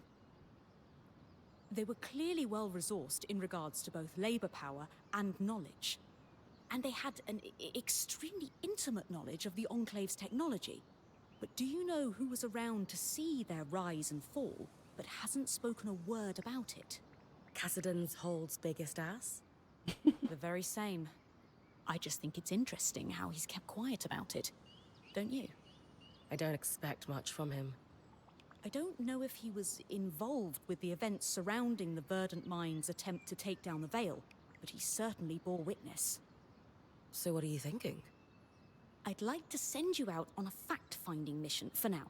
Meanwhile, I'll pore over my existing research for clues. Gotcha. I'll be back when I found everything you're after. Thanks, Bryn. I'll get to work here, too.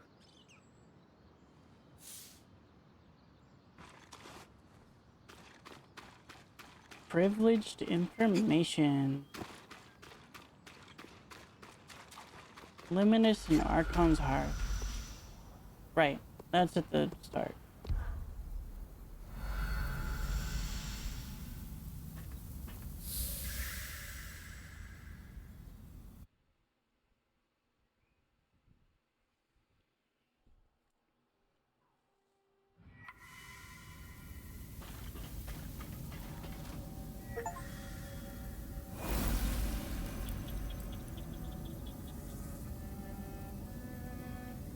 Well, that did something. I should go check with the Axel that it worked. Hope I'm not interrupting anything with her and Spindle.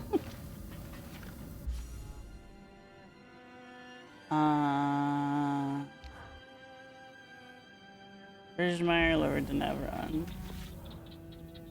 The Ridgemire. We're gonna go fight that real quick.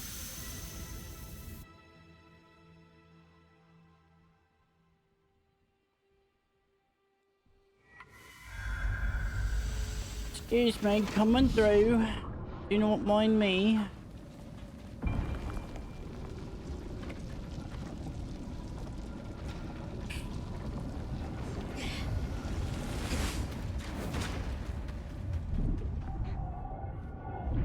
It hurts.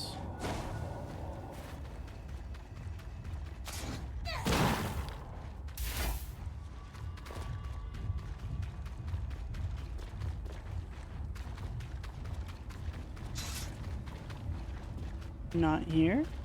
Where? Oh.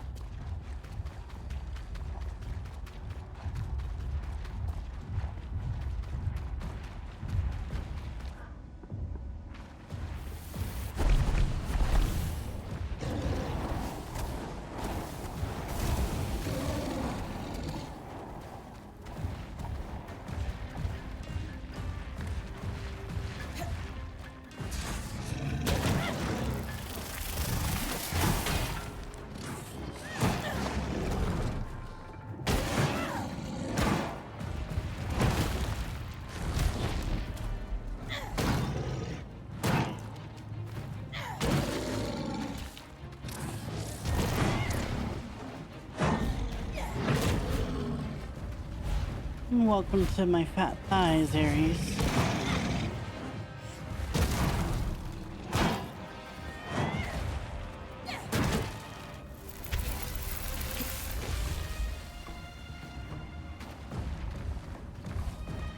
Do it. Do your pounce. That ain't a pounce, brother.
They're my thighs, thank you very much.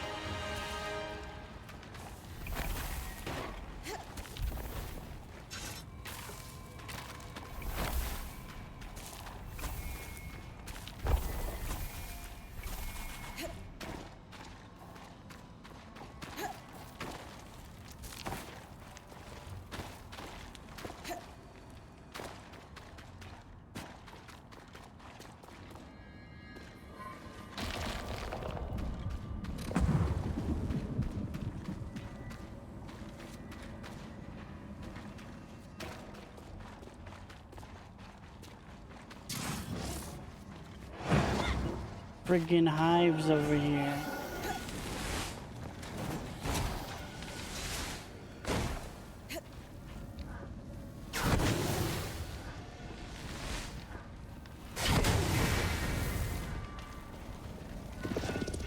Get out of here.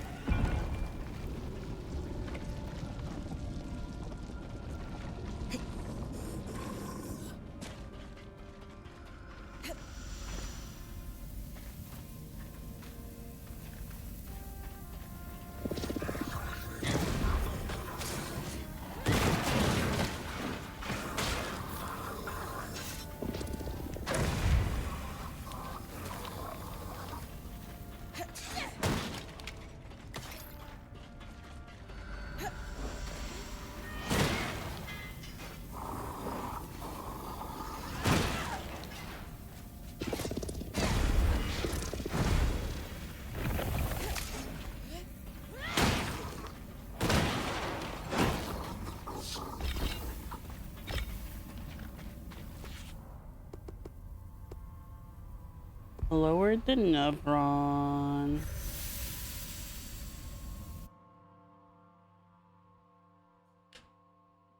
Maybe. I don't know. It didn't feel like it did too much damage, but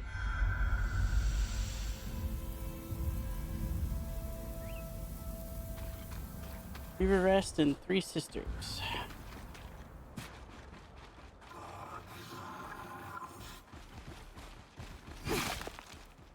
Bruh. Get out of here.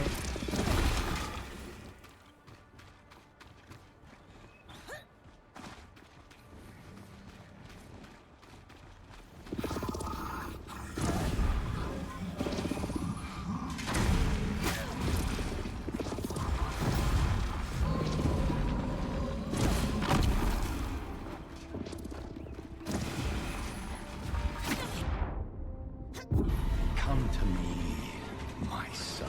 Nick, thank you for the sub. Thank you so much. 9 months, goddamn. I appreciate it so much. For the bit, probably would do more if I placed it under them instead. Oh, good idea. Guess she's smart. Ow.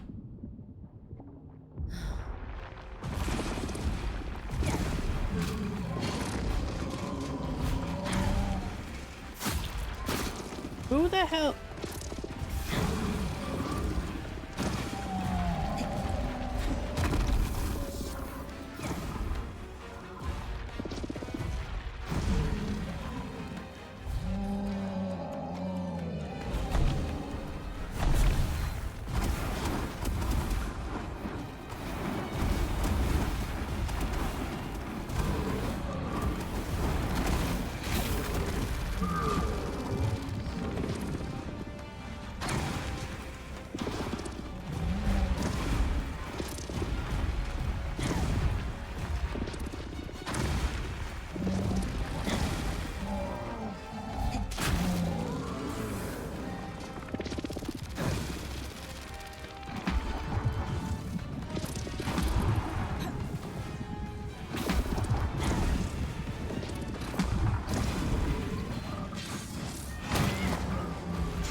God damn it.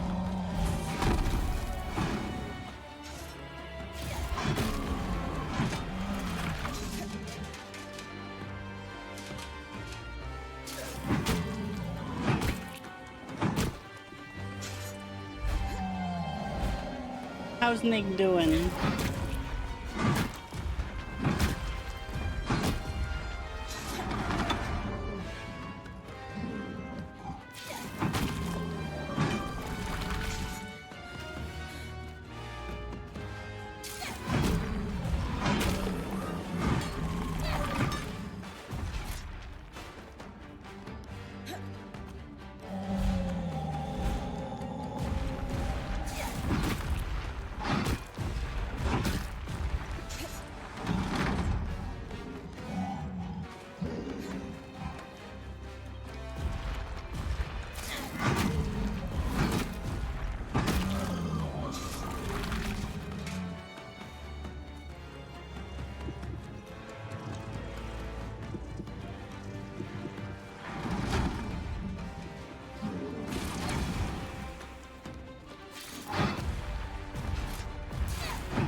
Deadage. I did ask you how you are.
It's a report blaming the Verdant Mines for an explosion near the Vale.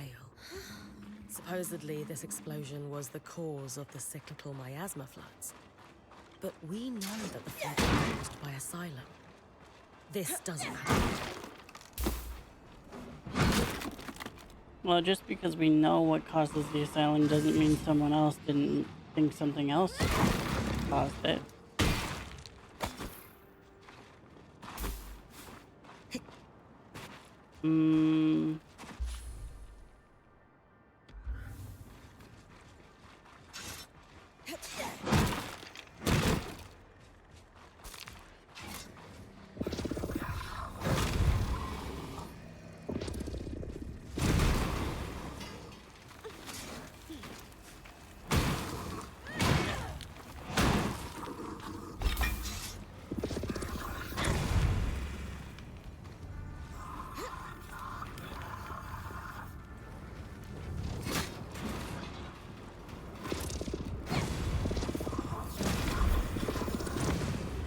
It up there.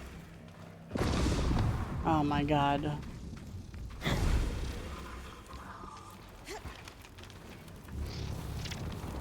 Uh-oh. Like if you cry every time. Nope. Nope, nope, nope. Good.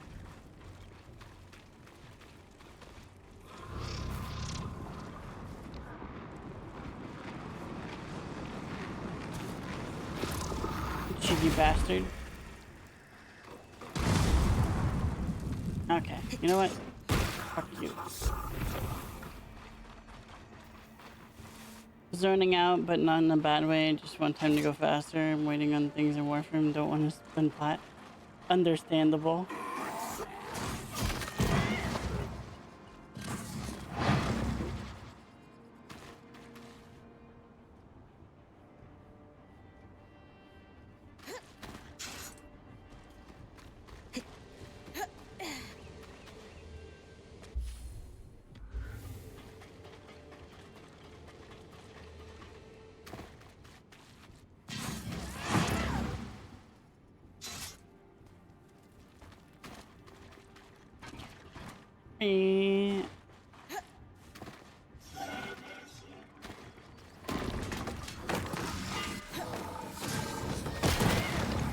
Fucking excuse me, mate.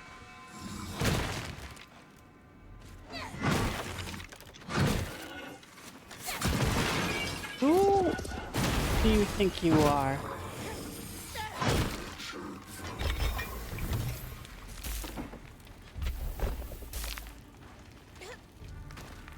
Here's something. Let's see. It seems to be information on these projects. There are a lot of redactions here. Seems like someone was trying to hide something.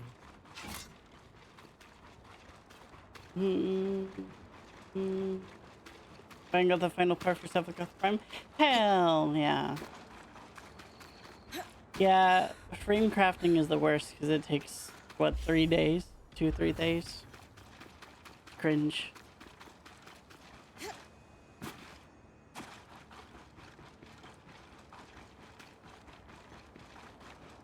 I've been trying to get the other Kubros that I'm missing, but I keep getting fucking Sahasas. The Dredger's Mire? Yeah, Dredger's Mire. Okay, I'm gonna be right back.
I'm back. 12 hours and 3 days, and that is if you build all the parts at the same time. Yep.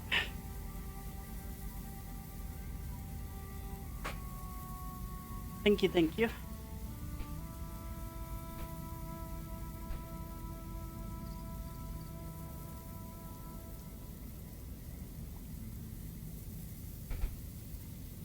Alright, Sapper's Lake.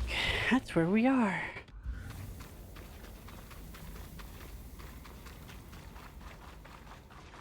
I should have gotten pain pills while I was down there. Oh well, I guess.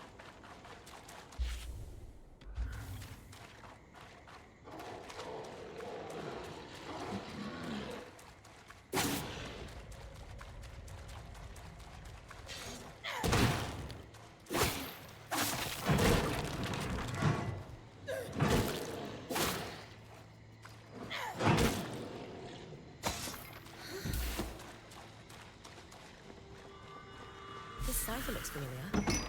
I'll need to get these back to Lane. Archon's Expanse. Follow the lake. I have Teeter Tots and Turkey Borg. I think it's a Turkey Borg. It might be a normal Borg. But it looked, less dark.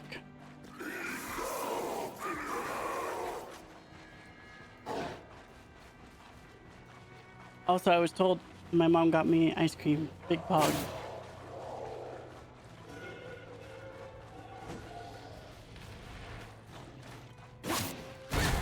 Tater tots are like S tier. I honestly might even like tater tots more than fries.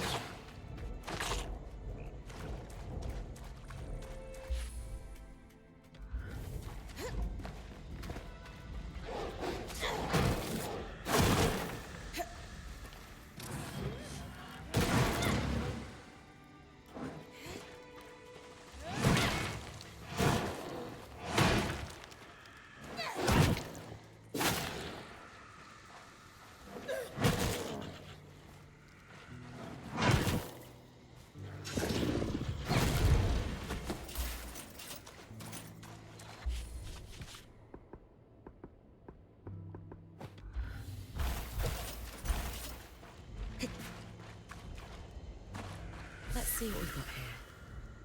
These all seem to be speeches that the Eye delivered.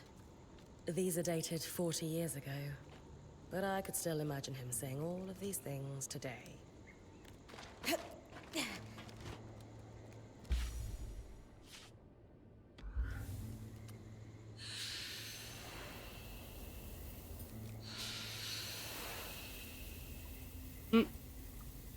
It is time to call the gang.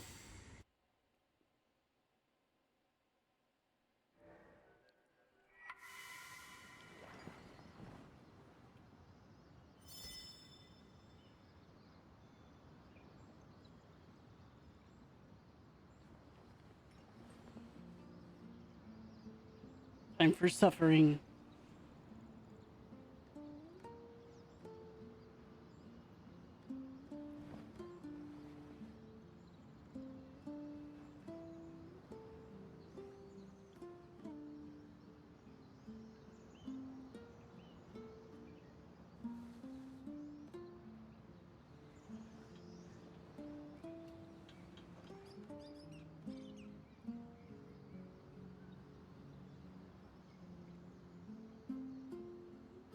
They didn't fucking answer.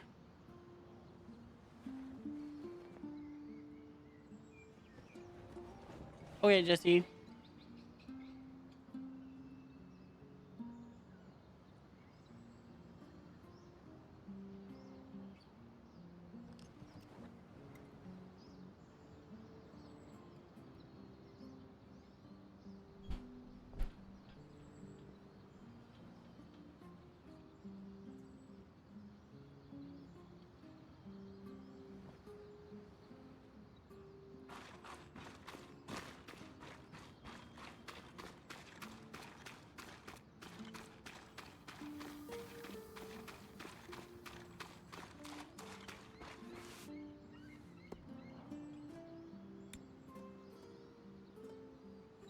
The Verdant Mines. The Verdant Mines were a militant group formed after the surge by a group of subversive academics and other hangers-on.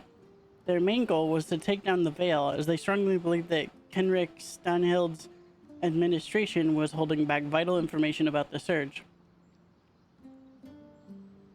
Led by an enchantress by the name of Lucia, their goal was to sabotage various complex enchantments, including hijacking or disabling archons. They achieved this by using Lucia's high rank to steal information from the Enclave's most highly guarded research labs. Their most notorious moment, and also their final moment, was when they attempted to bring down the Veil. Their reliance on faulty intelligence proved their downfall, and the group was wiped out, Lucia excluded, by a huge explosion that additionally claimed the lives of dozens of innocent bystanders. It's not clear exactly what caused the explosion, but Lucia's journals from around the time place heavy blame on the Eye. The entries include allegations both that he knew both of the Verdant Mines' plans and that he was aware of enough specifics that he knew they'd fail catastrophically. Below is an illustrative excerpt from one of Lucia's journal entries. I washed my hands of it, but they pressed onwards. He was fully aware of what I'd taught them, of course, what I'd taken from the labs, and so he let it happen. He knew they were going to try to pierce the Veil, and now dozens are dead. He knew Vile broke bread with them, but when they and the rest of the Verdant Mines went off to die, Kenric just watched. The Vile character mentioned above seems to have been a member of the diplomatic corps who transitioned into academia after their role was nullified by the cessation of diplomatic activity post-surge. Vile was well known to the Eye, given their position, and several of Lucia's writings reference them positively. Shortly after the incident, the Eye delivered a series of speeches blaming the Verdant Mines for triggering the cyclical miasma floods, which we now know are caused by Asylum. An excerpt is included below. I speak to you in the aftermath of tragedy. It is now clear to me that the remains of our society have been infiltrated by those who would do us harm. We will root out these dissenter vermin at all levels of administration. Their ideology has claimed too many lives to be allowed to breathe free. In the meantime, to ensure peace and prosperity, martial law is in effect across remaining settlements. While ideological cleansing is ongoing, council elections will be suspended outside of pressing matters such as the death of a council member. Given the above, it is clear that the downfall of the Verdant Mines was part of a larger political gambit by the Eye to seize additional power.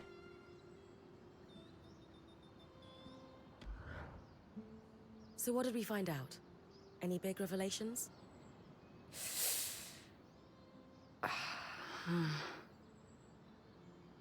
What's wrong? This isn't what I expected at all. I think you need to read this yourself. Well, sure, but... Alright. This is one of Lucia's journals, right? Yes. I washed my hands of it, but they pressed onwards. He was fully aware of what I taught them, of course. What I'd taken from the Institute. And so, he let it happen. He knew they were going to try to pierce the veil, and now dozens are dead. He knew Vile, broke bread with them. But when they and the rest of the Verdant Mines went off to die, Kenrick just watched. And now read this. A transcript of one of his speeches, delivered around the same time that journal entry was written. We will root out these dissenter vermin at all levels of administration. There are, in the meantime, to ensure peace and prosperity, martial law is in effect across remaining settlements. So he let the explosion happen and used it for his own political gain. Wow. He's a real piece of work. He didn't exactly engineer this, but he isn't innocent either. He sat back and allowed the Verdant Mines to try breaking through the veil. Then they unintentionally triggered a huge explosion, conveniently wiping themselves out in the process. And just like that, the Eye had a scapegoat on whom to blame the cyclical miasma floods. He used panic and fear to secure himself a spot as provisional leader. But everyone eventually forgot that provisional bit. I genuinely didn't expect this at all. I thought I'd find out that he'd just been mildly conniving all his life, not this. So, what do we do about this then? We need to confront him. He may be the Enclave's leader, but we can still take him to task on what he's covered up. Wait, what? You really think that'll work? Yes. I'll present him with our evidence, and he'll have to give us an explanation. I'm open to the idea. But what makes you think he'll want to speak to us? I'm confident in my powers of persuasion. I may be young, but a lifetime spent orbiting the seats of power. One of them finally arrived. Oh, two of them finally arrived. Hello.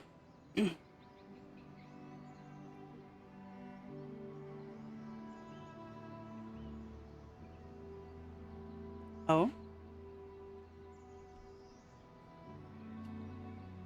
Sounds about right.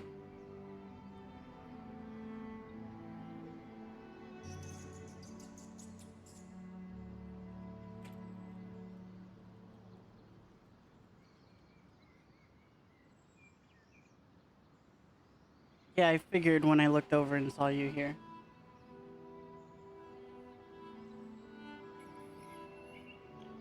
Sounds like a good start to the... What do you mean? Yeah, They're muted. yeah. Oopsie. Yeah, I got home at like 5, and I laid in my bed at like 6, and now it's 9. 6 to 9. That's kind of funny. Nice. Nice. Did you, Nice. Did you get rest before the hospital, too? Maybe 10 minutes. Well, I guess it's better than nothing. Jesus. Yeah, I kind of just lay in the bed and stare at the ceiling before these kinds of days. I usually don't feel very good. And then I just kind of... You gonna be alright? Oh, I'm fine. My dad fell 2 times on the way to the trip, though, and I'm like cutting his hand up pretty bad. That's no good. I hope he's alright. Yeah. Yeah. he has a cane and everything, and I'm there to basically help him walk, but he's getting to the point where I can't even keep him up anymore. Because he just kind of falls down at like the slightest thing. And since we're going like outside with like 10-degree weather and hypersonic winds, the wind is enough to push him over pretty much. And then we were on a boat ride, which is wobbly, so it's like, he was fucked. It was a wobbly boat ride with freezing weather and 1,000,000-hour winds, so he was like destined to fall. Kind of sounds like he needs to be somewhere with like in-home care at this point. I am the in-home care. Well, yeah, but like where he can get treated without having to leave. Now, you know what it is? He has like one in every 10 days his legs kind of give out, and like he's like kind of able to be completely fine. And then certain things will cause his legs to give out, like extreme stress, so he gets like pretty good walking generally, but once every 3 or 4 months he just has a day where he can't walk. And it happened to be the day where he had to go outside. So it's like not bad, but when it is bad, I'm just like shrugging, like I can't do much. Maybe you can get like a wheelchair for him for those days. Oh, he'll never, ever in his life use a fucking wheelchair. Oh. He fell at a hospital once, and they were like forcing him to use a wheelchair, and he like practically got in a fight with them. Oh, he's one of those. Gotcha. He just like, I don't know, like he Too definitely accepts prideful help for it or whatever. No, he really accepts help. I'm practically holding him when he walks, but a wheelchair is like completely degrading at this point. Well, So I he meant doesn't the have much wheelchair, help. not necessarily the help.